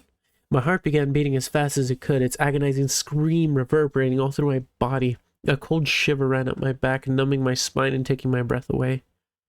Well, I should probably go ahead and tell you this now, but Izuru Kamakura isn't someone who couldn't necessarily be called the culprit in the first place. He was just some poor fellow who got wrapped up in all this chaos. The real person who set this all up was Junko Nishima. Basically, she wasn't just the first person to discover the scene, but the mastermind pulling the strings from the shadow. The one who's been secretly working as her assistant is none other than Yatsuke Matsuda. Wonder how it feels, a guy playing secretly like that. Grab some water.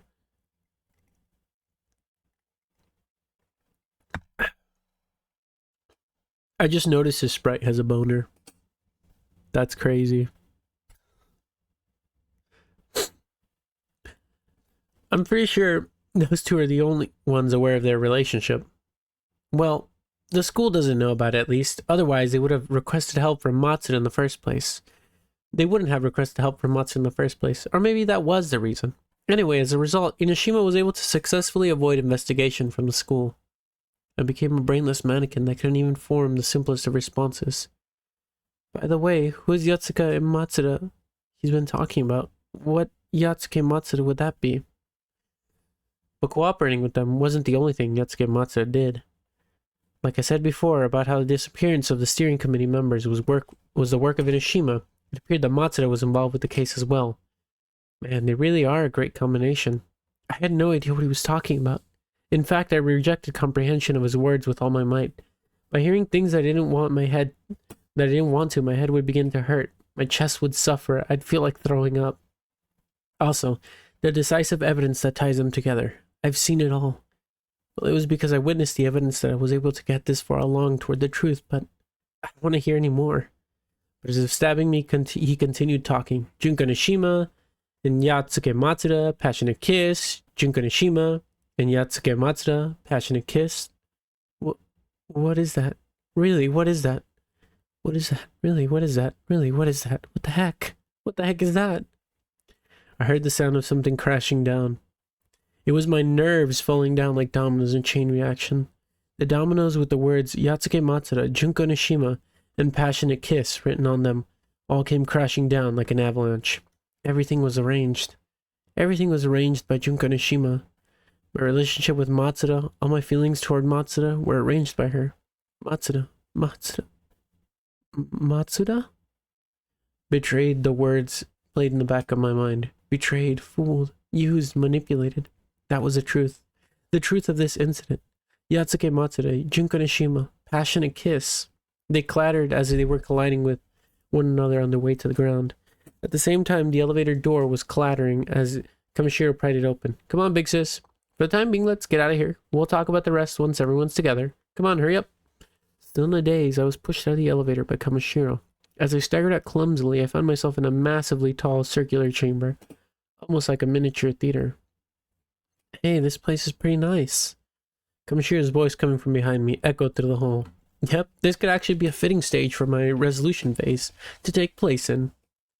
It could certainly look like a stage developed with some greater use in mind, but there was nothing that would give the impression of anyone currently using it.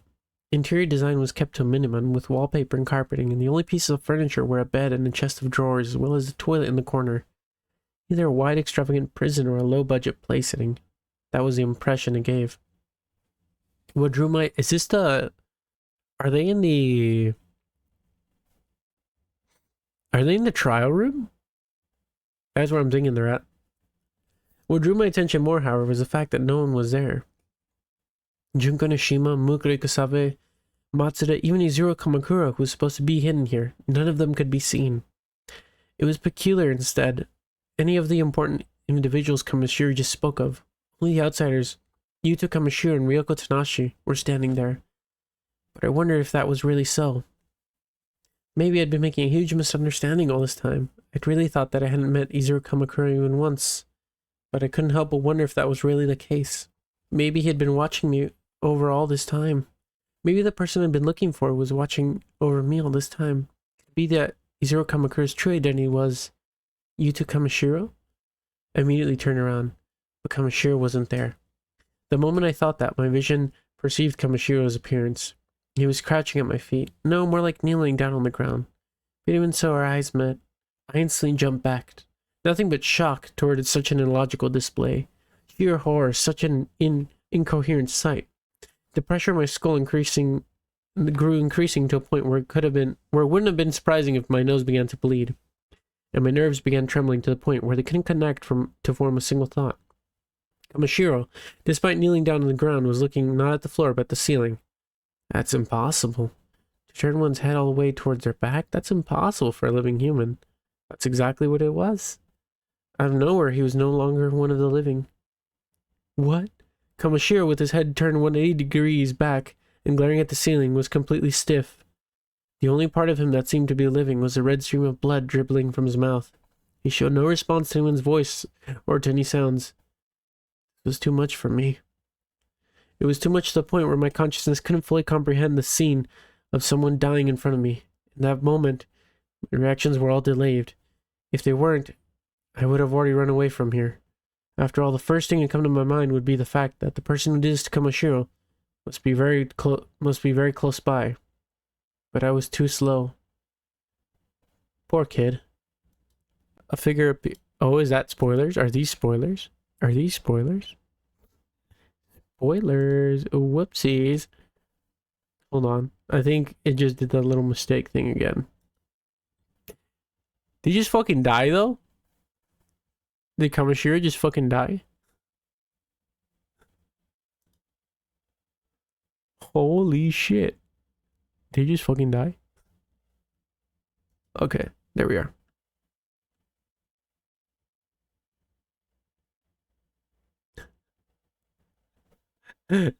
Rip my little man. Bro, he just died.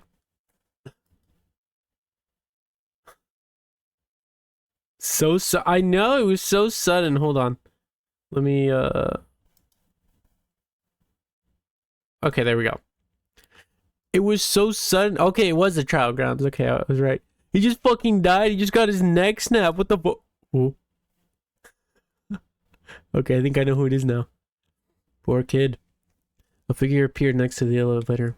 It was a slim, fair-skinned man wearing a dirty shirt and pants that were of Hope's Peak Academy's uniform. If only he didn't meddle in Junko Nishima's affair, and maybe he wouldn't have met such a brutal end. As he said those words with his face hung down, not one single emotion could be felt. Who are you? As I asked, trembling, he lifted his face as if he only just noticed me. Are you talking to me? He looked exhausted, the face of someone who lost everything. The face of someone who had lost all his thoughts, all his senses, all his emotions. You don't remember me? The man's response came in a cold tone of voice. He paused for a moment before continuing even more coldly. Why don't you remember? Why don't I remember? Well, I easily forget things. Stricken by fear and confusion, I was in a complete panic. Hold on a minute, please. Flustered, I dropped my eyes toward Ryoko Tanashi's memory notebook, and at that moment I was hit by a wave of itchiness. The itching soon turned into pain, but it was pain that brought fever, feeling like a blaring alarm. The frictional heat, emitted from the conflict of Ryoko Tanashi, who remembers and the Ryoko Tanashi forgets. That was the cause of pain. Does Izuru Kamakura ring any bells? Huh? Hearing the words of the man's unexpected murmuring, the pain went away all at once. Is that true? The man right in front of me was Izuru Kamakura, the result of Hope's Peak Academy's collaborative effort. Hope's Peak Academy's symbol, the man known as the Ultimate Hope. Then why? He looked at me with eyes full of sadness as if he were begging me to rescue him from a bottomless swamp. Why was he looking at me with such sad eyes? I didn't know I couldn't know, but those eerie eyes caused me to avert my gaze by impulse. Without thinking, my eyes met those of Kamashiro's corpse, which seemed to be searching for salvation in a panic. I averted my eyes once again. It would have been better he didn't find out. Possibly following my gaze, he muttered as he looked down at Kamashiro. If he didn't get involved, it wouldn't have ended this way. The words seemed to be aimed at me as well, and I immediately felt as if my life were in danger. But you're different. Huh? Everything I've done so far, you have a need to know. A need to know? Huh? Why me? Before I could ask, he let out a heavy sigh. Besides, I also need more time to think, so I'm going to talk a bit before making my decision. He mumbled to himself as if reciting from a script. Scared of his current state, I began trying to look around the room without being noticed. Unfortunately, other than a ventilation duct, there didn't seem to be much place I could escape to. The only exit was the elevator in front of me, which Izuru Kamakura was standing, blocking the entrance. Well, I guess I could start with Junko Nishima's goals. Scratching his head while speaking, he didn't seem to bother meeting my eyes. Rather, he seemed to be avoiding them. The tragedy of Hope's Peak doesn't really mean much to Junko Nishima in the first place. Huh? With those words, my attention was fully drawn. The tragedy doesn't mean much? You just didn't want to stir up the pent-up emotions of the reserve course. You got the Ultimate Hope involved in the whole thing, and for the sole reason, and then incited them all. No, it wasn't something simple like incitement. It was brainwashing. Pain, along with violent itching, brought up the scene in my mind. The monitors' visuals I had seen beyond the Monokuma's heads in the underground facility. Crushing heads, cut-up faces, agonizing screams, the mutual killings, red lumps of flesh. She used me and the student council as sacrifices solely for that purpose. For those in the reserve course who were just treated as leftovers, she threw the schools proudly into a game of mutual killing. Truly was a tragedy, wasn't it? Mutual killing? While bearing the tight coil of tension that wrapped around my chest and took my breath away, I squeezed the question out of myself. Mutual killing? What exactly did you mean? To start, the tragedy of Hope's Peak Academy wasn't simply a mass murder, it was a mutual killing game instigated by Junko Nishima. Instigated by Junko Nishima? Mutual killing? Huh? Killing each other? Inashima used the old school building due to it being closed off. Locked the student council and Ultimate Hope inside and caused them to kill each other, utilizing various tricks, scattering weapons and threatening to kill everyone. If a murder didn't occur, murdering in plain sight to demonstrate, and so on. She's trying to make them doubt each other, to kill each other. It was almost as though she wanted to experiment. She truly is messed up. Whoa. So this is like the first. This is the precursor to the first game. Damn. That's crazy. This was her experimenting for the first game. Kamakura was talking as if it were someone else's affair. Trapped between fear and confusion, all I could do was stand there and listen. And then we ended up killing each other. There was no hope of living. Inashima had the reserve course watch the school's prize student council and the Ultimate Hope kill each other in gruesome ways, killing and staining one another with despair. All of it presented in a vivid display. He paused and took a long, slow breath. Soon after, his emotionless voice once again echoed across the room. I'm sure she planned everything to have Izuru Kamakura at the end. It was the worst outcome for those in the reserve course, to see the Ultimate Hope they loathed kill everyone else's hope and survive.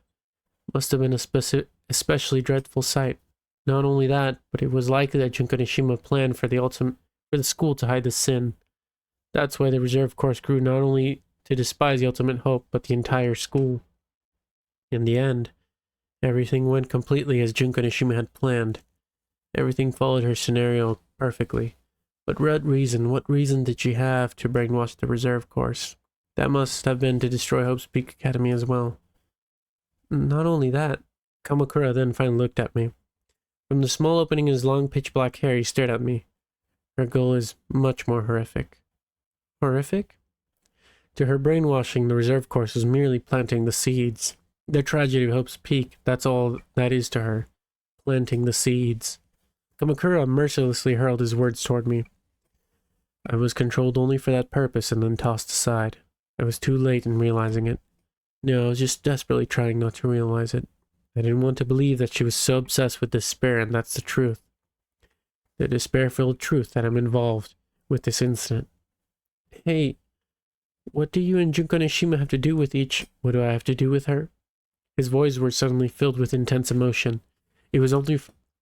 Excuse me.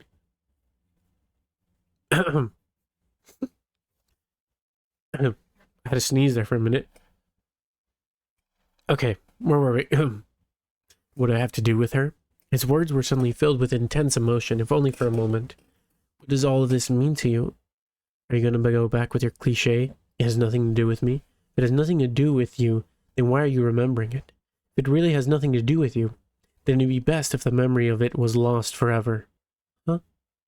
Why does Kamakura know that expression, and how did he know about me remembering? I was right, wasn't I, about you remembering? That's why you can't remember me right now, isn't it?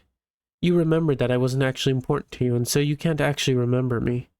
Through Kamakura's hair, his eyes gleamed with deadly hatred. You're such a bitch. Huh? Then an impossible thought floated in my head. I had to ask in order to deny the thought. Who are you? You're not Izuru Kamakura. Of course I'm not, you imbecile. His words were spat like venom. I'm Yasuke Matsuda. Huh? What? Hold on, wait a minute. End of chapter 12, by the way. Holy shit. What? So what? Is that just Izuru in disguise? What the fuck's going on? Or is that Matsuda in disguise as Izuru? What the fuck is going on? Hold on. Did Matsuda just murder this boy in cold blood?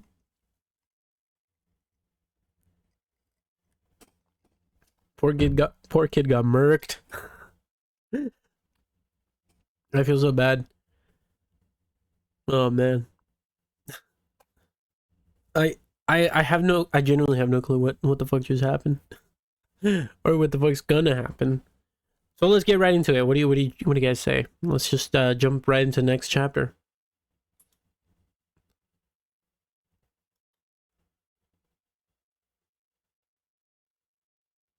Chapter 13 seems to also be a very long chapter. That's okay, though.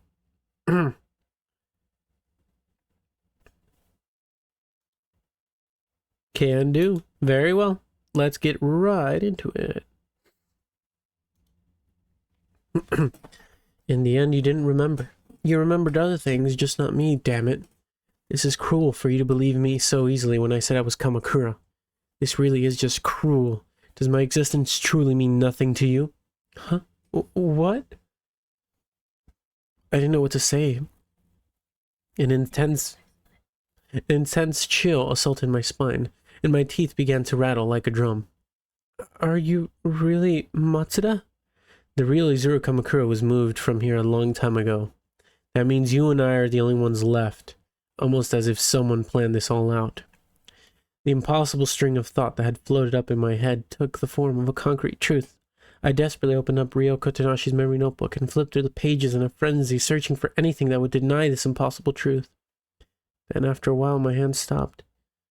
In the notebook were an amazing number of portraits detailing Matsuda.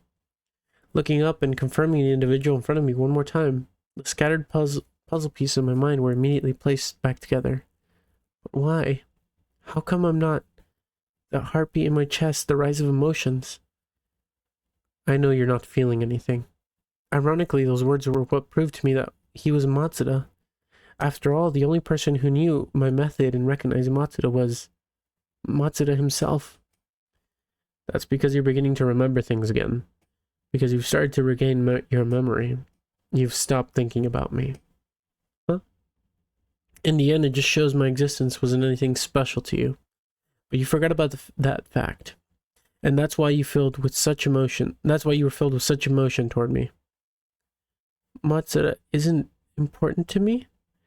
Because I forgot that fact. I thought he was important to me. What are you talking about? I don't get it. The intense itching entered my brain again. I remembered. The things I would have to say I would have said to Matsuda when meeting him. The things I would have done meeting him. What I wanted to even meet him so bad in the first place. I remembered the reason for everything. Wait, is this why? Suddenly I wasn't able to believe anything. Not Matsuda, not myself, not even the world. I abruptly began stepping backward, but my legs immediately stopped. Blocking the way behind me was a wall, leaving me to simply stand there. Matsuda began taking steps as if to pursue me, impatiently moving forward. Matsuda, what's wrong? As I cried out, my voice was tinged with terror. He responded with nothing but a pale face. Tension built to the point where I felt like I was losing breath. Filled with fear, I spoke that name. Could it be Junko Nishima's fault? He stopped in his tracks and stared at me with a piercing glare. That must be it. The sharp glare felt as if it penetrated my entire body. These are Matsuda's eyes. Are you really Matsuda? I quickly swallowed the words that almost came out of my throat. I could tell that they would only make matters worse. Hey Matsuda, let's stop this. Pleading was all I could do as Matsuda cornered me. How about we just head back to the laboratory? We could just go relax and chat while you perform treatment on me. If we do that, everything will go back to normal. By the end of my plea, my voice had risen to a scream. After all, this is just wrong. This has to be wrong. It's already too late. But Matsuda turned his head from me. I can't go back anymore. Neither of you nor I. We can't go back. Hearing his freezing voice, my whole body quickly grew cold. Why are you saying that? Why are you spouting such cruel words? Continuing with the bitterly cold voice, he spoke with rage and irritation. You still can't remember what I've done to protect Junko Nishima. I see, then I'll make you remember. It's alright, let's just forget about this and go get away from this place. Nothing will change even if we forget. No one knows that better than you do. I don't know anything. Reaching my limit, I shrieked with all my might. But Matsuda paid me no mind. Alright, just listen. But why was he speaking with such a sad expression? I was the one who should have been sad. The tragedy of Hope's Peak, everything changed because of it. No, it was because of the tragedy that I realized that the fact of my life, which I thought was completely normal, was actually a fake scenario set up to control me. The words weren't directed toward anyone, not even me, but instead toward himself. I've been fooled by Junko Nishima all this time. Completely fooled, but even so, I couldn't stay away from her. I thought I wouldn't be able to stop her. I thought I could save her. That's what I was made to believe. His voice began to drip with bitterness. In order to protect her, I concealed her existence itself, but even after that, she kept going and killed the steering committee members. That's why I went as far as to hide those corpses I dealt with, the evidence for her sake. As my ears took in his words, my mind began playing through all the scenes that had occurred up to this point. There was no time to even feel the itching. Not only that, I even murdered people for her sake, in order to silence Soshun Marusame, who knew the truth about the incident. It's the same with that Yuto Kamishiro kid. For her sake, I couldn't let them live. That's why I killed them. I was completely submerged by the torrent of blasting out of Matsuda, but there was something I needed to know no matter what, so I struggled to keep my head above the waves as I attempted to ask him. Is she really that important? Junko Nishima is really that important to you? She is. Matsuda responded with no hesitation. Why is she so important to you? As my tears of confusion and fear pushed against the flood, I struggled forward frantically, raising my feeble voice. It's because of what she said to me. What she said to me when I lost what was most important to me. From now on, I'll be what's important to you. It was ridiculously impudent, but thanks to that impudence, I was prevented from being all alone. She's not family or a lover or even a friend. But she's someone just as important to me as any of those. Just as important as any of those? That's how Matsuda felt about Junko Nishima? I felt like everything was over. No, rather, everything was over from the beginning. I had no chance of winning from the start. Someone who had no past had no chance of competing with Junko Nishima. Frustration, jealousy, there was none of that. It's over, it was all I could feel. I let out a huge breath contained in that very breath was my resignation to the entire world. And then it happened. A clanging sound could be heard, and Matsuda instantly turned around. The scene past his shoulders was laid out before me. There was a girl standing in the elevator. Looks like I was right on time. Sorry. Looks like I was right on time. She had showy makeup as if she had been pulled straight from the pages of a fashion magazine, and a huge, overblown, fluffy blonde hair. Her uniform was popped open enough to show a ridiculous amount of cleavage, along with an obscenely short skirt, from which long, fair, and slender legs ran down. Junko Nishima. I shouted her name with certainty. Junko Nishima? Matsuda mumbled, mixed with doubt. Oh, it's not like I came here to get in your way or anything. Without anyone else addressing her, she began explaining herself. I just came here to provide the supplementary explanation. It appears to be the right scenario for this. The blonde-haired girl with showy makeup spoke in a distant, hesitant manner. Wait, isn't that kind of weird? Well, the explanation, you can probably tell from my appearance. But to follow Junko's scenario, I'm required to play this part. Yes, that's what this is. I was once again attacked by the severe itching. It was so bad at this point that I felt like I wanted to claw my hands into my brain. And then immediately after that, along with the feeling, like my vision had opened up, I remembered. I remembered the face of the girl standing in front of me. The face I've been seeing was not Junko Inashima, but someone else. That's right. That would be Mukuro Kasaba's face. At the same time, another question floated up in my head. If the me right now was able to recognize Mukuro Kasaba, what about the past forgetful me? Showy makeup, blonde hair, popped open uniform, obscenely short skirt? If I saw a disguised girl, I've been able to put the pieces together and realize it's Mukuro Kasaba? Then does this mean the Junko Nishima I've known all this time? I'm sorry, the girl bowed her head to explain further. The Junko Nishima you've met was really me disguised as her. Disguised? So it was a fake? But it's not like I did that because I wanted to. It was because Junko told me to. That's why even my lines were set up by Junko. Then what about the real Junko Nishima? So this is the most important part, but the reason I had to do all this was because I hit her, right? Matsuda's irritated words interrupted her. Because I hid Junko Nishima, the real her is gone. And taking advantage of that, you became Junko Nishima. Doing so, you make this one believe in her existence. What are you guys talking about? Make me believe Junko Nishima exists, but why? I was completely lost. Basically, he continued, and Ashima anticipated my actions. She saw through my plan in hiding her and now simply spectating my actions in amusement. Spectating? I finally looked around the hall. There must have been something here indicating that someone was watching us, but there didn't seem to be any peepholes or cameras anywhere. Huh? Why? This is insanity to think she'd been driven by despair. I don't want to believe it, but at some point on, she must have gotten to me. Whatever he was about to say, it quickly faded away.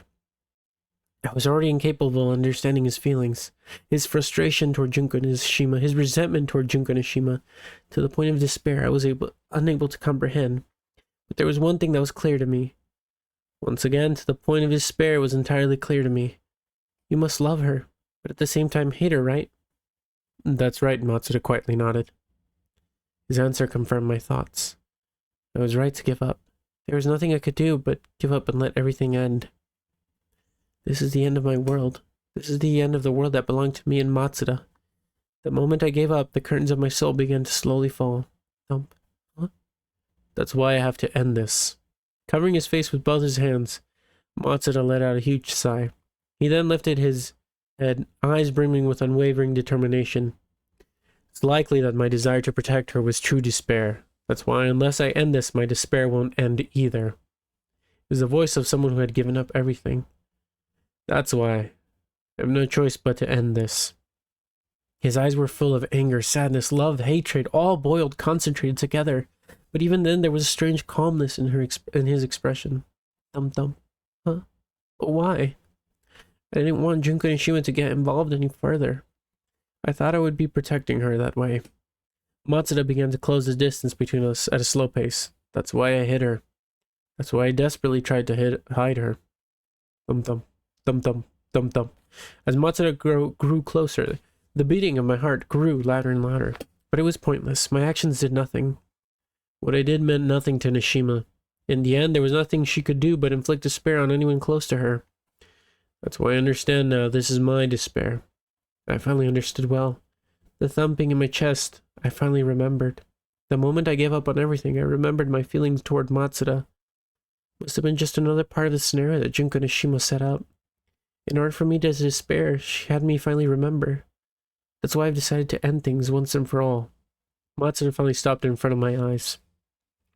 The distance between us was to the point where our feet almost touched, and while I felt the incessant heartbeat in his chest, I also felt dizzy, blood rushing to my head as I looked at him. Then, as if about to embrace me, he lifted his hands and squeezed them around my neck. I was done for. There must be no other way. After all, Junko Nishima was an important existence for him. Seeing as how no one loved Matsuda more than I did, I understood that. But to that very end, I wanted to die in the world of Matsuda. And that was my hope, which embraced me to the very end. Is this also for Junko Nishima? With the faint hope in my chest, I timidly spurted out the words. No, this is for my own sake. His calm response came as a surprise to me. I've already accepted this. I've already accepted Ryoko Tanashi's end. You don't need to remember anything anymore. I could feel his warm breath on my cheeks as he spoke those gentle words. This is the end of everything. I know. After all, this has nothing to do with me, right? He then calmly began to put force into his hands, but I wasn't in pain. In fact, the warmth was coming from the palm of his hands, felt comfortable. It was possible I was even smiling. Thump. Thump. My raging heartbeat, my entire body heating up, intense ringing in my ears. I guess I was at least somewhat scared, but Matsuda's face in front of me seemed to become gentle as he released his intense stress. Ah, it really is Matsuda. As I burned that face into my memory, I slowly closed my eyes. I'll be done at this rate. Everything will be over. It's finally over. Not be over. It came suddenly out of nowhere, and the familiar sinister laugh began to echo within my ears. Come on, I've said it before. I'd murder you bitches one day. I've come to fulfill my promise. Don't tell me you've forgotten. The giddy voice forced my eyes open, and all I saw was Matsuda's shocked face. Behind him, I could see a black silhouette. The ultimate despair.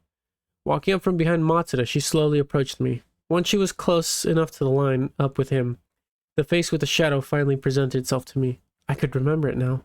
That face was me. That's right. Ryoko Tanashi didn't exist from the start. Hysterical, isn't it? It's so despair-inducing. That's hilarious. That voice that shouted out was my own. At the very end, I remembered. I finally remembered everything, and at the same time, everything crumbled apart. The scenery I had perceived to be an immutable existence easily and completely crumbled apart. It was just like the sandcastle. No matter how elaborate or stable it appeared to be, it crumbled apart so easily, just like the sandcastle. My entire body's skin, muscle, bones, and all like dry sand crumbled apart, and I faded away. Everything crumbled away into nothing. My world ended, and her world was recreated. That would be my Ryoko Tanashi's final moment. And just like that, everything finally returned back to normal. End of chapter 13. What the fuck is going on? Huh? I beg your pardon? Okay. So, Ryoko was never a real character. It was actually just Junko? But brainwashed? Huh? Huh? Wait, none of this makes sense. None of this is adding up. What?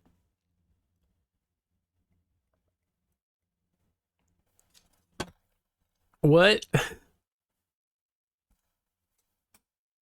Welcome to Danganronpa. Thanks. Glad to be here. What the fuck?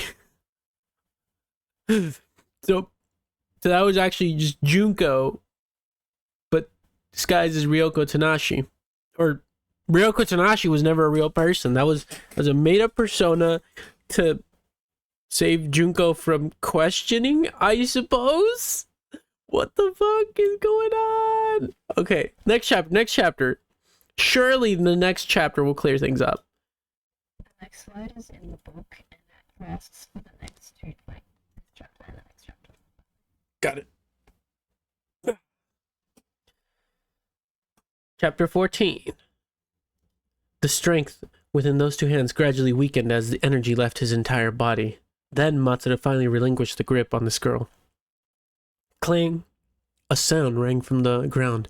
A knife engraved with Hope's Peak, the crest of Hope's Peak Academy, tainted by blood.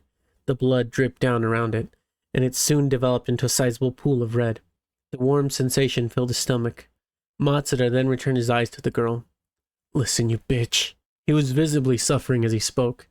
Before I die, you should know that what I told you wasn't a lie. There wasn't any kind of treatment. I've been preventing you from remembering anything at all. I already know that, her voice replied. The mouth of the girl who responded began to curl into what must have been a smile, smiling from the joy of the knife that had pierced Matsuda's flesh. And that's when Matsuda confirmed it. The person known as Ryoko Tanashi no longer existed. By the way, Mukura's murmuring voice arose. I was only supposed to appear in Junko's likeness in front of the real one, but I accidentally got caught by Madara at one point. But I wasn't really seen by anyone else. Obviously. Matsuda coughed up blood, along with a voice full of resentment. Anybody who knew would be able to tell easily. Even if you are sisters, you're still two different people. Besides, the Nishima who came to me was clearly the real one. Damn, she just fucking stabbed him. I get it now. I get what's going on now. Before, it made no sense. Now it makes sense. As if annoyed by the words, different people, Ikusawa turned her eyes from him and instead set them only on the girl she spoke. That's why, for this scenario, while I was disguised as Junko, the real Junko conducted her own private plans as well. Only at the time she didn't realize it, meaning Junko had decided the device deceived even herself. How did I fail to read that? So in the end, it all went just as planned, from the very beginning to now. Now it was Matsuda's turn to talk to the girl, As he spoke, his conscience began to fade to the point where he was just standing. Appeared to be a struggle. Even so, his frail gaze continued to focus on her. There's one thing I don't understand. Why you planned such a painful turn of events. Why you weren't so far as to have me take your memory in order to escape the school's investigation. Sounds horrible to go through, but even so you pushed through it. Why? Failing to hold his stance, he finally sat down, but Matsuda continued his question, resolute on obtaining an answer. Was it to pull me, who was always thinking of you, into despair? Finally, the girl began to move.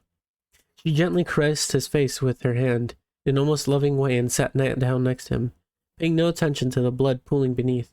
She then drew Matsuda's face, whose eyes were beginning to fade, toward her own, and whispered, I'll tell you. The whisper was filled with a gentle, caring love, but it quickly and drastically changed. Are you fucking kidding me? Don't be so full of yourself. There's no way in hell I'd go through the pain in the ass mess just to bring you despair. What the hell's wrong with you? As soon as she finished those words, the girl immediately thrust her hand into Matsuda's face, causing him to collapse in the pool of blood he had created. You're saying you really don't give a... Oh, you're saying you really don't give a damn, huh? Matsuda muttered as he lay on his back, gazing toward the ceiling. Staring down at him directly from above was the girl. Their faces were close enough for the tips of their noses to touch, but even so his gaze didn't line up with hers, as if it had begun to falter. I guess I don't have anything to do with this. That was really the case. After all, as he lay in the pool of blood, an unnatural warmth developed in the back of his throat, but it soon faded away. How long have you felt that way? Has it been since we were kids? The girl's face warped into a cruel smile. What if I told you the reason your mom got that way was because of me? What kind of face would you show me? What? Pain overwhelmed his expression, as if a sharp needle had passed through his heart. You're not serious, are you? As he spoke with a quivering voice, flecks of blood splattered from his mouth onto the girl's face. It stood out even more than even her cruel and humane smile. Answer me. As Matsuda grew more and more grave, Inashima seemed to fall into ecstasy. Without giving any response, she continued to watch as she cupped her chin in her hands. Matsuda's soul was falling into the very depths of despair. His life's meaning had been thoroughly and decisively violated, and then rejected. He had completely given into despair, and had nothing else. Please, tell me. His clinging voice stuttered, barely forming into words at all. Come on, what's the answer? You go.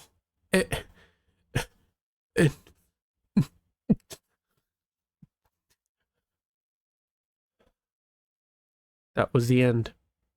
Without ever hearing his answer, Yasuke Matsuda died. Completely submerged into despair. He died. End of chapter 14. What the fuck is going on? Holy shit. We're so... All the reveals are happening and it's like, what the fuck? Okay, so... Well, I mean, the whole book just explained it. Alright. Wow. I actually didn't see that coming. That actually came out of left field. I did not see that coming at all.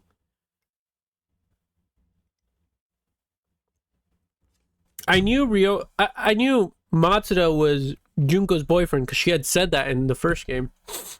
And I was wondering like how the dynamic was going to shift when Ryoko found that out. I didn't think Ryoko was literally Junko. What the Danganronpa.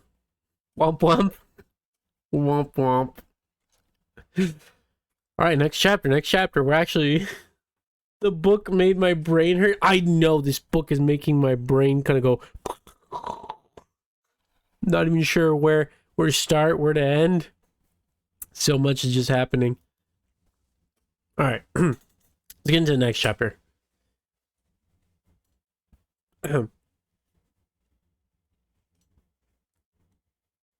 Once she confirmed it was over, Junko Nishima slowly got up. For a while longer, she ceased her actions and looked down at him. She stared at Yatsuke Matsuda, who had experienced his last breath not too long ago. There was no way this would have nothing to do with you. Somewhere in her murmuring voice lay a hint of sadness. After all, you were more important than anyone else to me. Those were her true feelings. Yatsuke Matsuda was an especially important existence for Junko Nishima. Ever since they were children, he always stood up for her, continued to love her unconditionally, and above all, just being by his side made her heart feel warm. And she killed off that existence with her own hands. She stepped on it, forced it past the brink of despair, and brutally slaughtered it. This is... That's what Inoshima had desired. She loved him so much that the irreplaceable existence, more important than anyone else. She was obsessed with him almost to the point of insanity, always wanting to be with his embrace, even living in a world with him, and only him would be fine. And by losing that incredible existence, just how much despair would she fall into? She nurtured her love for Matsuda all this time, just to get a taste of that feeling, seeing her loved ones become swallowed by despair during his last moments. She essentially lived to experience that spectacle, finally getting to taste that despair. Incredible. It was beyond anything she could have ever hoped for. This is so dismal, so amazing. My chest is gonna tear open. This is true self-loathing. I absolutely want to die. This is the despair that comes from losing someone you love. While Inishima's strength was being assaulted by despair, she kicked Yatsuke Matsuda's body with all her strength. Amazing, amazing, amazing, amazing, amazing. Absorbed in her scream, she kicked the corpse of the one she so dearly longed for with no mercy whatsoever. All the while flowing from her eyes were a continuous stream of tears. And as those tears of delight, agony, and confusion overwhelmingly poured out of her, she kicked her beloved corpse until it was a lump of meat that barely held any resemblance to its original form.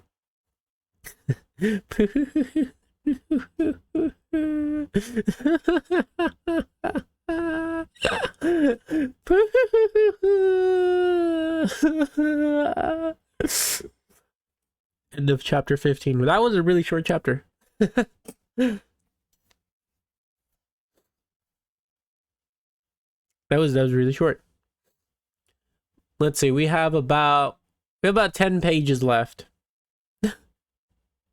My Wi-Fi's... Oh no, your Wi-Fi cut out. No, you missed the big reveal. You missed the big reveal. No, don't worry. The VOD will be up so you can watch what you missed later. The VOD will be up on YouTube within 24 hours, so you can watch it later.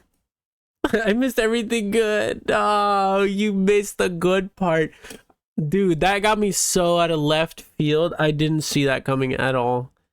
At all. It just completely brain fucked me. Alright. We have 10 pages left. I waited throughout this whole book for this part and I didn't get to see it. Oh no. I'm sorry. I'm so sorry. Oh man. Don't worry. The VOD will be up in like 24 hours, give or take. Oh. Okay. We have 10 pages. Let's do this. We're gonna get to these 10 pages. I think there's... I don't know how many chapters there are. I think there's 17 chapters. So I'm just gonna read through chapter 16 and 17, just straight through it, and then we can chat after. Since they're the last 10 pages. Let's do this. Last 10 pages. When Kyoko Kirigiri opened her eyes, she found herself in the infirmary. The scene outside the window was that of nightfall. It seemed that at some point, the day had turned to evening, as she slowly rose from the bed. Glad to see her awake.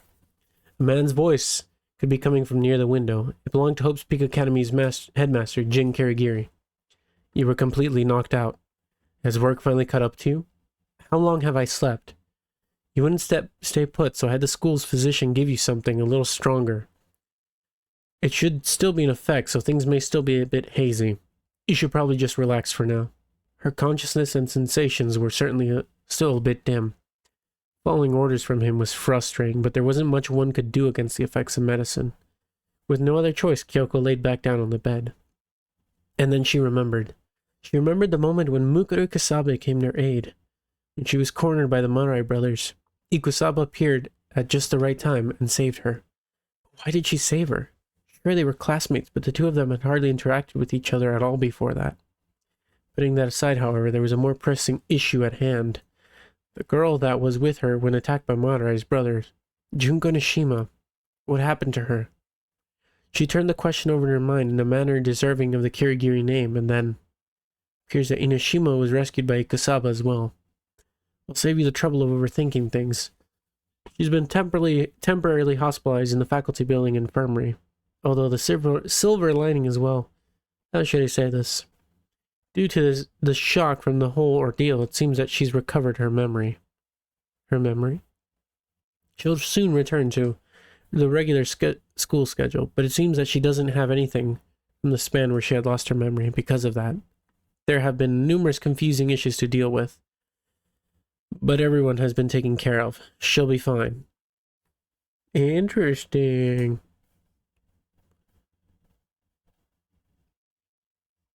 I see. A classmate's return should have been a joyous occasion, but something didn't feel right. It's like something was being glossed over. Also, there's something important I have to discuss with you. His following words were then completely brushed off Kyoko's doubt. I'll be closing the investigation request on Izuru Kamakura. Huh? Kyoko immediately rose up from the sudden report. Why all of a sudden? Her question was one of urgency. Sorry, but I can't really talk about that. What are you... Okay, fine. I wasn't satisfied with the contents of your performance. How does that work for you? Recognizing his lack of acknowledgement, Kyoko scrunched her eyebrows inquisitively. Then what happened to Kamakura? Speaking of which, just today new steering committee members were elected to replace the previous ones. Don't avoid the subject. Due to the change in members, measures involving confidential information have shifted as well. No matter what your opinions might be, I don't really have the freedom to be carelessly discussing sensitive information. The statement was a clear refusal, and with it all Kyoko could do was respond with a murmur of resentment. Why are you telling me this now? Alright, in return, how about I disclose a separate piece of information to you? That is, if your pride as a detective would allow it. His words were almost like a challenge. He had been like that for quite a while. It would have been a surprise if the sentence, "You were being used all along," left his mouth as a confession. His words seemed straightforward enough, but had a feeling that the reason behind it all couldn't possibly be so simple. But what was causing that feeling? Was it intuition of a detective, or was it because of her father? She immediately shook her head, shaking off the last train of thought before firmly responding. I understand. I don't mind giving up on that request. However, if you're sharing, there is one thing I would like to know. Kirigiri watched from beside the window in patient silence. What happened to Yatsuke Matsuda and the Madarai brothers? A moment of quiet passed, and Kirigiri let out a hefty sigh. He then turned his gaze away and began walking toward the infirmary door. Kyoko's eyes followed his movements carefully. He stopped in front of the door, and without turning back to her face, he spoke. Expulsion. That's how it seems they were dealt with. His words felt heavy, and a hint of anger could be heard among them as well. Not only that, it was the intent of the new steering committee members as well to strictly conceal the incident and keep it under wraps because of their involvement in the mess. Matsuda and Madarai were expelled, and it seems others will follow as well. You aren't going to stop them? All I did was receive their report. They're not even on campus anymore. Even you would probably have difficulty tracking them down. Letting out another huge sigh, Kirigiri began to grind his teeth. Although it was sure convenient development. Convenient to the point where you think it was all manipulated into happening from the shadows. He quickly dropped his head, as if he'd regretted what he just said. Even without any formal request, I'll still be looking into it. Kyoko's words aimed toward her father's back were full of determination. As he heard them, he responded without facing to turn her. Detectives can't do anything until an incident ends. They're useless until all the victims show up. That's a trait that exists even with the most skilled detectives. But I think you're different. Those are qualities within you that exceed those of a detective. And I say this from witnessing your various talents up to this point. I think I'll be keeping those qualities in mind. What are you trying to say? Kyoko's voice was stiff and cold. There's no need to understand it. Kirigiri looked over his shoulders toward Kyoko, who was tight-lipped in anger and an expression on her face that seemed close to tears. One last thing. You're free to investigate on your own. However, if you endanger yourself or attempt to bypass the school rules, I won't offer you any special treatment. Just be prepared for that. If you can't keep that in mind, you'll be leaving this school. Without waiting for a response, Kyoko Kirigiri left the infirmary. Upon entering the hallway, he let out yet another heavy sigh. Wait, did I read that wrong? I did. Without waiting for a response from Kyoko, Kirigiri left the infirmary. Wait, so where are these names? Upon entering the hallway, he let out yet another heavy sigh. It's just hard because they have the same last name. Even though he was just trying to keep her away from the incident for her own good, it still pained him, but then again, she wasn't the type to happily listen to orders. There wasn't anything to be done about that. The situation was already out of his hands. Just like the former steering committee member who had disappeared, their replacements held considerable power compared to others involved with Hope's Peak Academy. Immediately after their inauguration, the termination of Kamakura Project was formally announced. It was their way of saying that the individual known as the Ultimate Hope never existed. It wasn't a very surprising development. Kirigiri was to keep up appearance as the core of the school, and the symbol of hope was raised and nurtured by Hope's Big Academy, was abandoned unceremoniously. Following this, the new steering committee members' further decisions and plans had been immediate and quick action, and though a variety of methods, they were fully able to conceal the incident, as though aiming to please some outside party. As Kirigiri continued down the hallway, he began to pick up speed. Moving at a brisk pace, he inadvertently glanced at the window. The idea that everything had ended was not present. Rather, it felt like the beginning of a new turn of events, and most likely not a good turn of events. A horrible incident was going to occur at this school, and then consume the world. No one would be able to stop that. From that prediction, Kirigiri felt an unexpected chill creep along his body, but his decision was already set in stone. For the sake of the committee members, it might be time to speed up his plan. A place where even the new steering committee members would not catch wind of. There was no other choice than the old school building. With that thought in mind, Kirigiri's brisk walk became a dash. Though he didn't realize it indeed, he didn't notice any of the ways his body was reacting. His mouth began to faintly turn downward. Must have been able to sense it at his core. The talent who held the ability to throw the world into chaos was lurking somewhere in Hope's Peak Academy. That might have been why he was trembling. The unconscious recognition of that terrible existence, but even so, he had no way of knowing what lay ahead. Eventually, that talent would inflict despair across the world, and that very despair would trample even himself. But Jin Kirigiri was still completely unaware. End of chapter 16. Chapter 17. Okay, let me get some water real quick.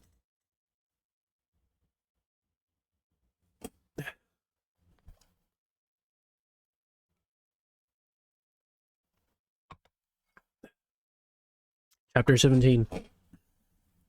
Back from her long period of absence, the first thing taken care of upon returning to her dorm room was applying her makeup. As she looked at her reflection, Junko Nishima saw despair. God, Matsuda sure had horrible taste. Reflected in the mirror was a simple, plain, normal, and uninteresting female high school student. To think something like this was of use to despair. Maybe he picked up his awful taste from his mother or something. Reliving the sense of a loved one in despair while applying makeup, she began to tidy up the room, beginning with picking up numerous sticky notes saying, "This is my room," and then Ryoko Tanashi's memory notebook. Looking at the notebook brought back further memories of Yatsuke Matsuda. Remembering him, she could feel her chest tighten, consumed by disgust at what she did to him. She was compelled to cry and scream out, "I want to forget this already. I want to get rid of this notebook." All the more reason to keep this on hand. With an indescribable expression somewhere between woe and excitement, she flipped to the pages. Suddenly her hand stopped. On that page were a ridiculous number of portraits of Yatsuki and Matsuda's likeness. These horrible drawings are surprisingly heartbreaking. How exciting. As expected, it seemed that her heart's wounds wouldn't heal anytime soon. But that's how it should be, she thought. After all, she went so far out of her way and lost her memory to taste this despair. Although, speaking of which, that wasn't the only reason she had lost her memory. She had her memory lost. There was another goal in mind as well.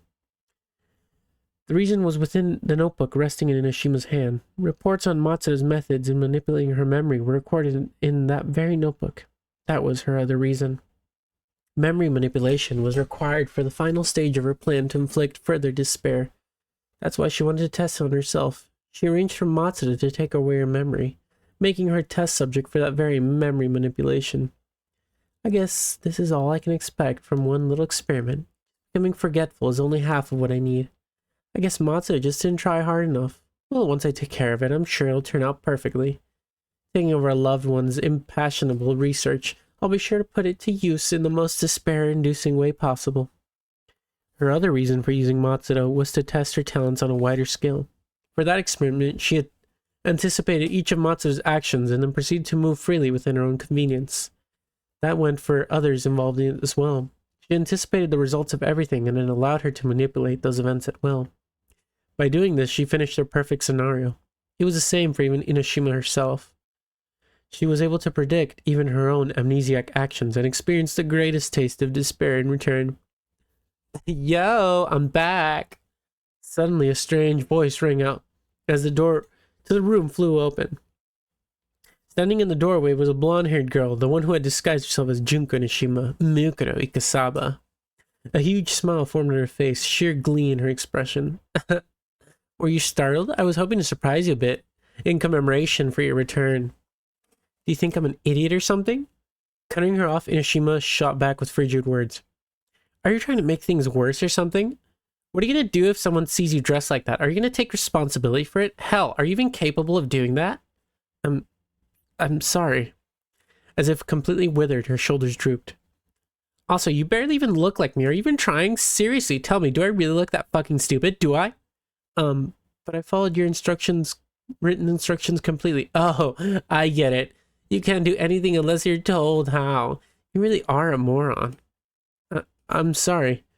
As she hurried to get changed, Ikuzawa's eyes were completely blurred with tears. God, and you still have that ridiculous skinny body. If you have time to join a freaking military, you should try to get a body that men would actually like. I'm sorry, please don't be mad anymore. Seeing her shoulders tremble. Hold on, I lost the page. Seeing her sister's shoulders tremble like a puppy that had been scolded, Inashima scoffed and turned away. Geez, I've really got to rethink how I'm going to use that one. Besides having her sister disguise herself to fool Inishima's amnesiac self, there was, as with the other plans, one other goal. It was another experiment. Mukuro Ikusaba's disguise was a key component in her future plan to inflict further despair. Just as memory manipulation was an experiment, Mukuro Ikusaba's disguise was also an experiment. No, there were more. Forcing high school students into mutual killings and showing that visual to others in order to spread despair, that was once again also an experiment. Every part was an experiment put into place, killing several birds with one stone. That's what the tragedy of Hope's Peak Academy meant to Junko Nishima. Furthermore, the murders of the steering committee members were part of it as well. Besides forcing the location of Kamakura out of them, Inashima wanted the men replaced. Although the experiments this time around overall felt like it was missing some excitement, was it too psychotic? I wonder if I could make it more excitingly psychotic. I guess forcing mutual killings right away is too stiff. Maybe we should make it a game of some sort. Yeah, perfect. That way the murders will be way more dramatic. Of course, a mascot would be necessary as well. For this experiment, just those who were brainwashed were dressed almost like cartoon characters. But that was no good, just tasteless, just as I thought. There was tons of room for improvement. So... Abruptly, Ikusaba's voice spoke out. Huh? What do you want? Nishima clicked her tongue as she listened to what her sister had to say. Why didn't you give Izuru Kamakura over to the reserve course? Nishima clicked her tongue even louder to that question. Man, you really are dense. They got to kill Kamakura, then they'd be satisfied just like that. That's no good. I want their unease and anger and dissatisfaction to build up, then just explode all at once. Then they'll show their worth as a mob, right? That's what they're there for. Oh, I see. A bitter smile revealed itself on Ikusaba's face as she nodded in understanding. Then does that mean Kamakura is no longer needed? I don't really have anything in mind for him right now, but, well, nothing's gonna happen if we just leave him be anyway. Besides, he's not anything like an ultimate hope anymore. He's someone who's embracing the depths of despair. Again, this was another result that followed her predictions. In the end, everything moved along with Inishima's will. Everything fell perfectly in line with Inishima's ambition. This little experiment allowed me to taste despair, so I guess I could say it was a success. But a small part of her had hope for something else. She had almost hoped that the plan she worked so hard to concoct would fall into pieces despairingly. Okay, so it wasn't like that this time, but maybe someday I'll be able to taste the flavor of despair. She had even sown some seeds for that purpose of that possibility occurring. I really am amazing, aren't I? Without thinking, she erupted into laughter. Why, I've even prepared for the outcome where I myself would lose. I'm the very definition of a mastermind, don't you think so, sister? Yes, but Junko, the way you're talking. I got tired of that personality. How many fucking years have you been my sister? She took on a more violent persona as she shouted at Ikusawa, but soon she gave up on that as well, and began walking toward the window. What's wrong? Despite Ikusawa's worried voice, Nishima continued to stare at the window. Outside was a parade, and surging like a tidal wave that parade was flowing around the school's dorms. I wonder what everyone in class is thinking looking at this right now. I wonder if they're experiencing the death of their hope. Suddenly, Inishima stood up and spoke with an energized voice. All right, now that the tension's off the charts, let's head to class. Our beloved classmates are waiting for us. Oh, okay. And just like that, Junko Nishima returned to her normal school life for the time being. It annoyed her to be friendly with others, but soon enough, the spice of unbelievable despair would scatter about. Actually, I'm pretty freaking excited. All right, let's enjoy the rest of our school life to its fullest. After all, that was her true motive. The blueprints were laid out. The flag was raised. Mutual killing, old school building, brainwashing, reserve course, ultimate hope, class 78 steering committee, headmaster, memory, manipulation, Mukuru Kasaba's disguise, Monokuma. It all begins here. The plan to create the strongest despair imaginable, it all starts here. The world's most despair-inducing incident begins here. Predicting what will happen is simple, but not doing so would be far more interesting. In the end, an even stronger taste of despair would arise, but can I hold off for that long? What should I do? Picturing that despair caused Inishima's heart to jump. Because the ultimate known as Junko Nishima wished for despair above anything else. Would find hope in despair more than anyone else. Find hope? What the hell? Me? Find hope? Realizing that she had been embracing hope, Junko Nishima fell into despair. End of Danganronpa 0.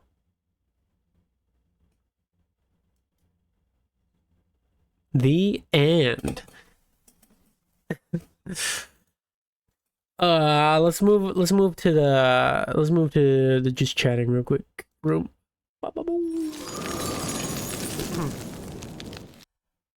I am here.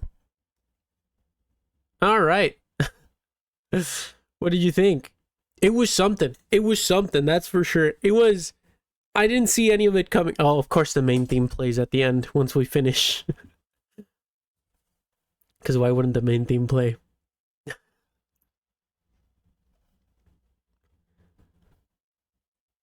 Danganronpa. It's like a reward. I really liked it though. I really liked the novel. I didn't see a single one of those twists coming. It really caught me. It blindsided me. I saw some of them coming, like Matsuda actually like deleting her memories, but I didn't think that was Junko that he was deleting. That's what caught me off guard, you know. And I was like, seeing how things worked behind the scenes was actually really interesting for me. I really thought it was super interesting. Mana almost accidentally spoiled the ending early on. How so? Wait, how did she almost do that? Now we read the Kirigiri novels, right? Well, novels. The Kirigiri novels. Hold on. One novel at a time, please. Please, reading novels are so hard. You got the correct theories in the wrong way. Yeah, I got the correct theories. Let's go. She said, I always thought Ryoko and Junko were the same person. Oh, I see. Oh, damn. That's actually kind of funny. Mana, you almost spoiled it. Come on now. Come on. Oh, that's really funny. Oh, I didn't know that. That's funny. Just kind of left the message there. Because if you deleted it, and I think I had already seen it. So if you deleted it, that would have made me suspicious. That's a good thing you didn't, though. Mana said some, yeah. That's what Trash said. A gaslighter into thinking it was just because there was a lot of fan art of them together. That's good. That's good. That's really good. You got her good. Damn, though. Damn, my voice kind of hurt. my throat kind of hurts from all that reading. I guess now it's time for the anime. That's why I didn't delete it. Yeah, good call. Good call. I mean, that was a really good book. I really enjoyed it. It was really fun to see how things work behind the scenes, you know? Seeing kind of like what she was doing before, working behind the scenes.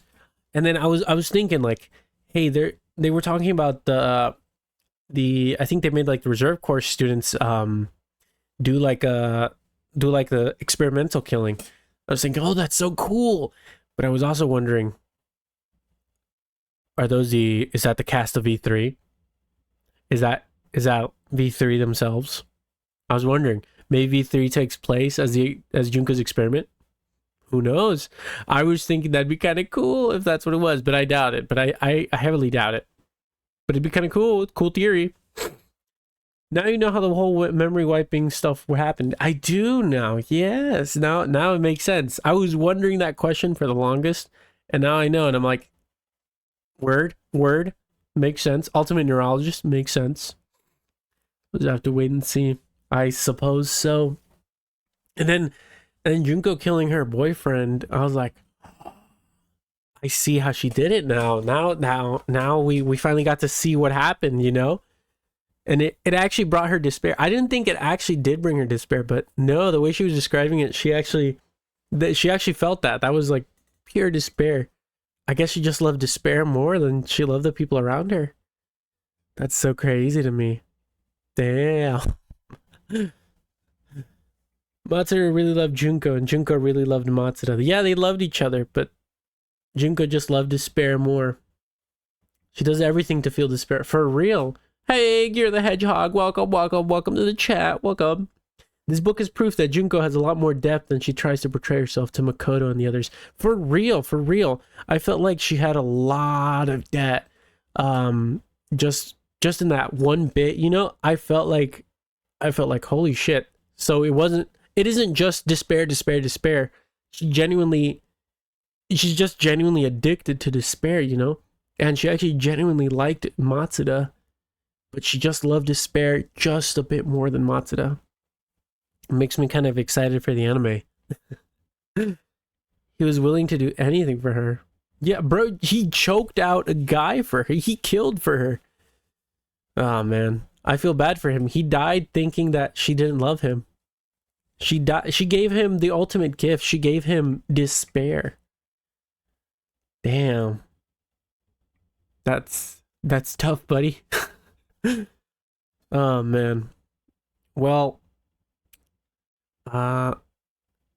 this is also part of why Junko is one of my favorite villains in all fiction. Yeah, I don't blame you. She's actually really, really cool. The other part being she's just fun as fuck. Yeah, she's really fun for sure.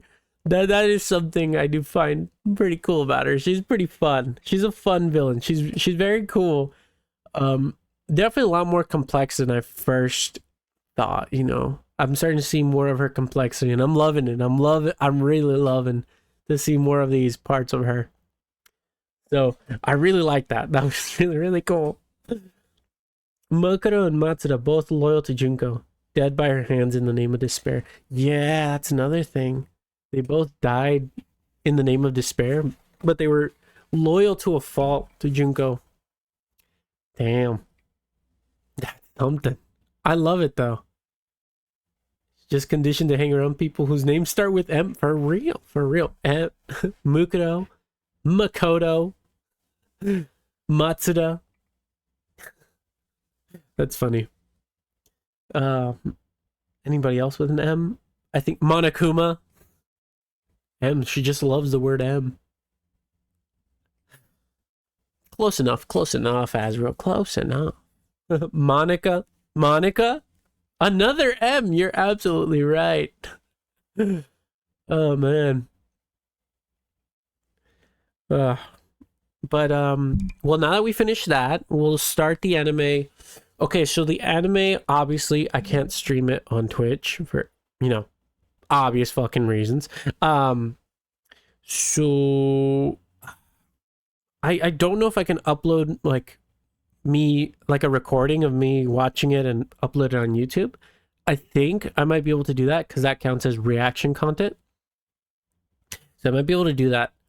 I was thinking about live streaming it on Discord, but then I wasn't sure if it would work.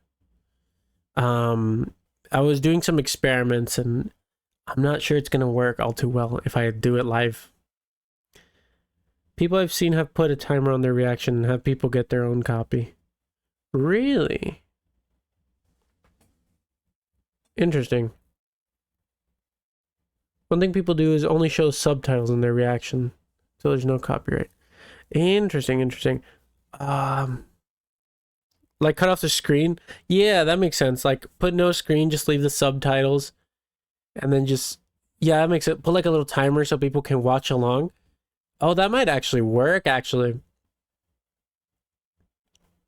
I'll look more into it because the last thing I want is a copy strike on this channel.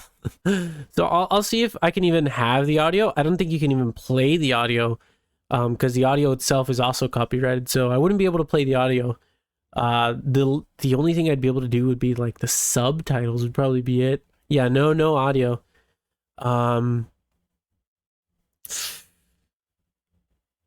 Yeah, I can. I'll look into it. I'll see what I can do. If I can't live stream it, I'll definitely record it and upload it either to YouTube or the Discord channel. One of the two. It'll be one of the two for sure. I'm just not sure which one I want to do. I actually did an experiment and found that Danganronpa has the most names with K and M, but K was the most 116, M had 108. Hey, you're the Hedgehog. Welcome to the Penguin Empire. Always glad to have you on board. Welcome. Thank you for joining. Thank you so much. Thank you.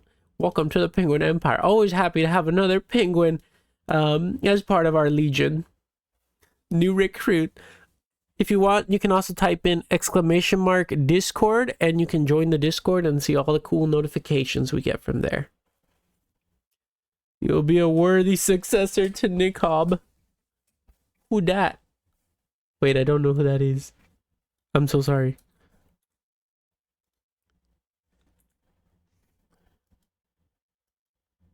And also see the weird shit that we do. We? You must be speaking French. Nico B. Oh, wait, I think I know who this is. I read it wrong, that's why. Yes! Thank you.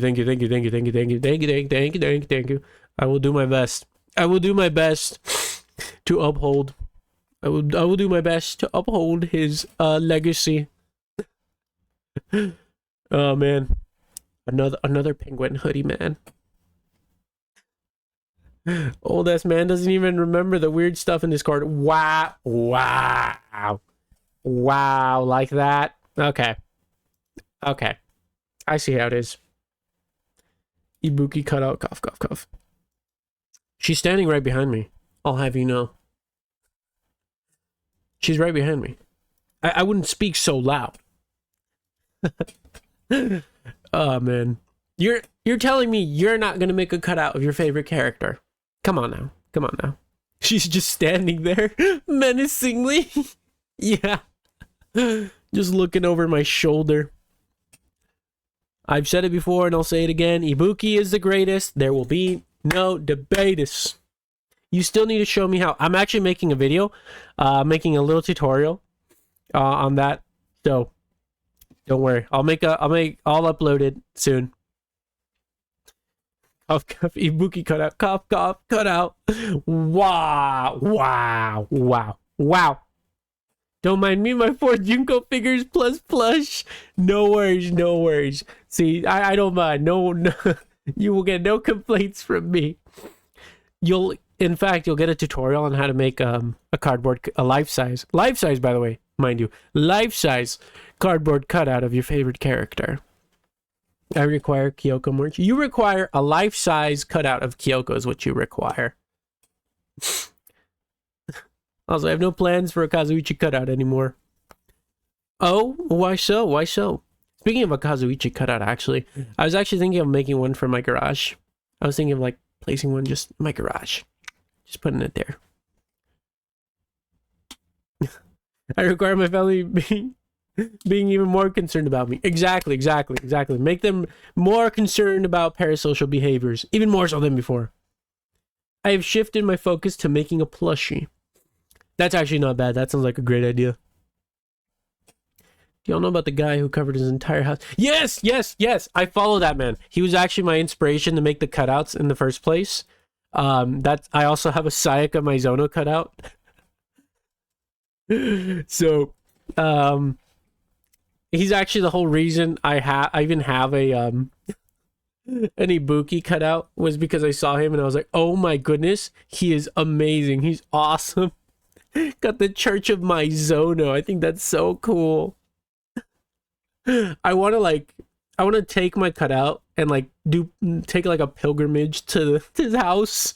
Be like, I've come far away from very far to bring my cutout to be blessed by thee.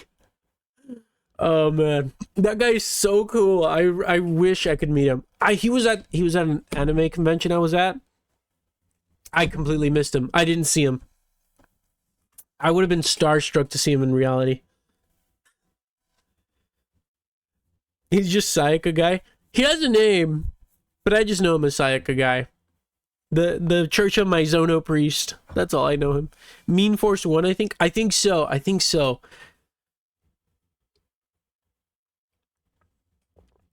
It's crazy. He's cool. I like him. He's funny. I think right now he's doing like a VTuber Paradise thing. So he's just printing out a bunch of VTubers and placing them all around his mansion. I think that's so funny. He's got like the ultimate VTuber place. I think it's so cool. Oh man. It's so cool. It's so cool. I love that guy.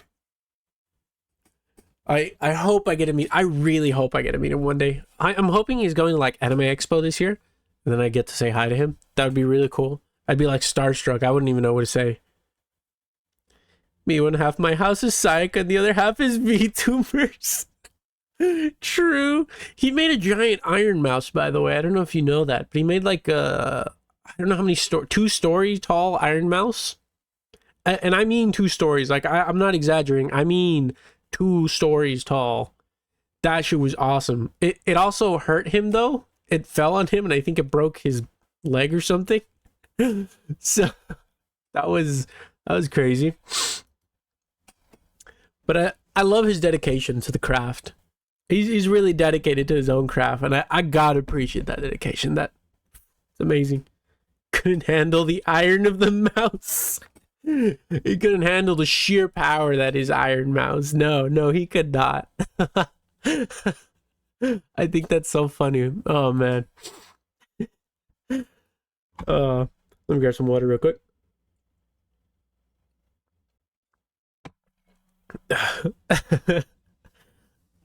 Anyway, I hope I get to meet him. If he's watching this, if he somehow by some miracle watches this, please let me take a pilgrimage to the Church of Maizono. Please. It would be my pleasure. Anyways, that's gonna be all for today's stream. It's pretty late. I think like we're already an hour past the usual ending time. So that'll be all for today's stream. Remember, there will be no stream tomorrow. because I have an event to go to. So unfortunately, no stream tomorrow. There will be. I'll try to squeeze in something this Saturday. Not Saturday, Sunday. I'll try to squeeze in something either this Saturday, someday. I'll let you know in the Discord. I'll drop I'll drop something in the Discord. That's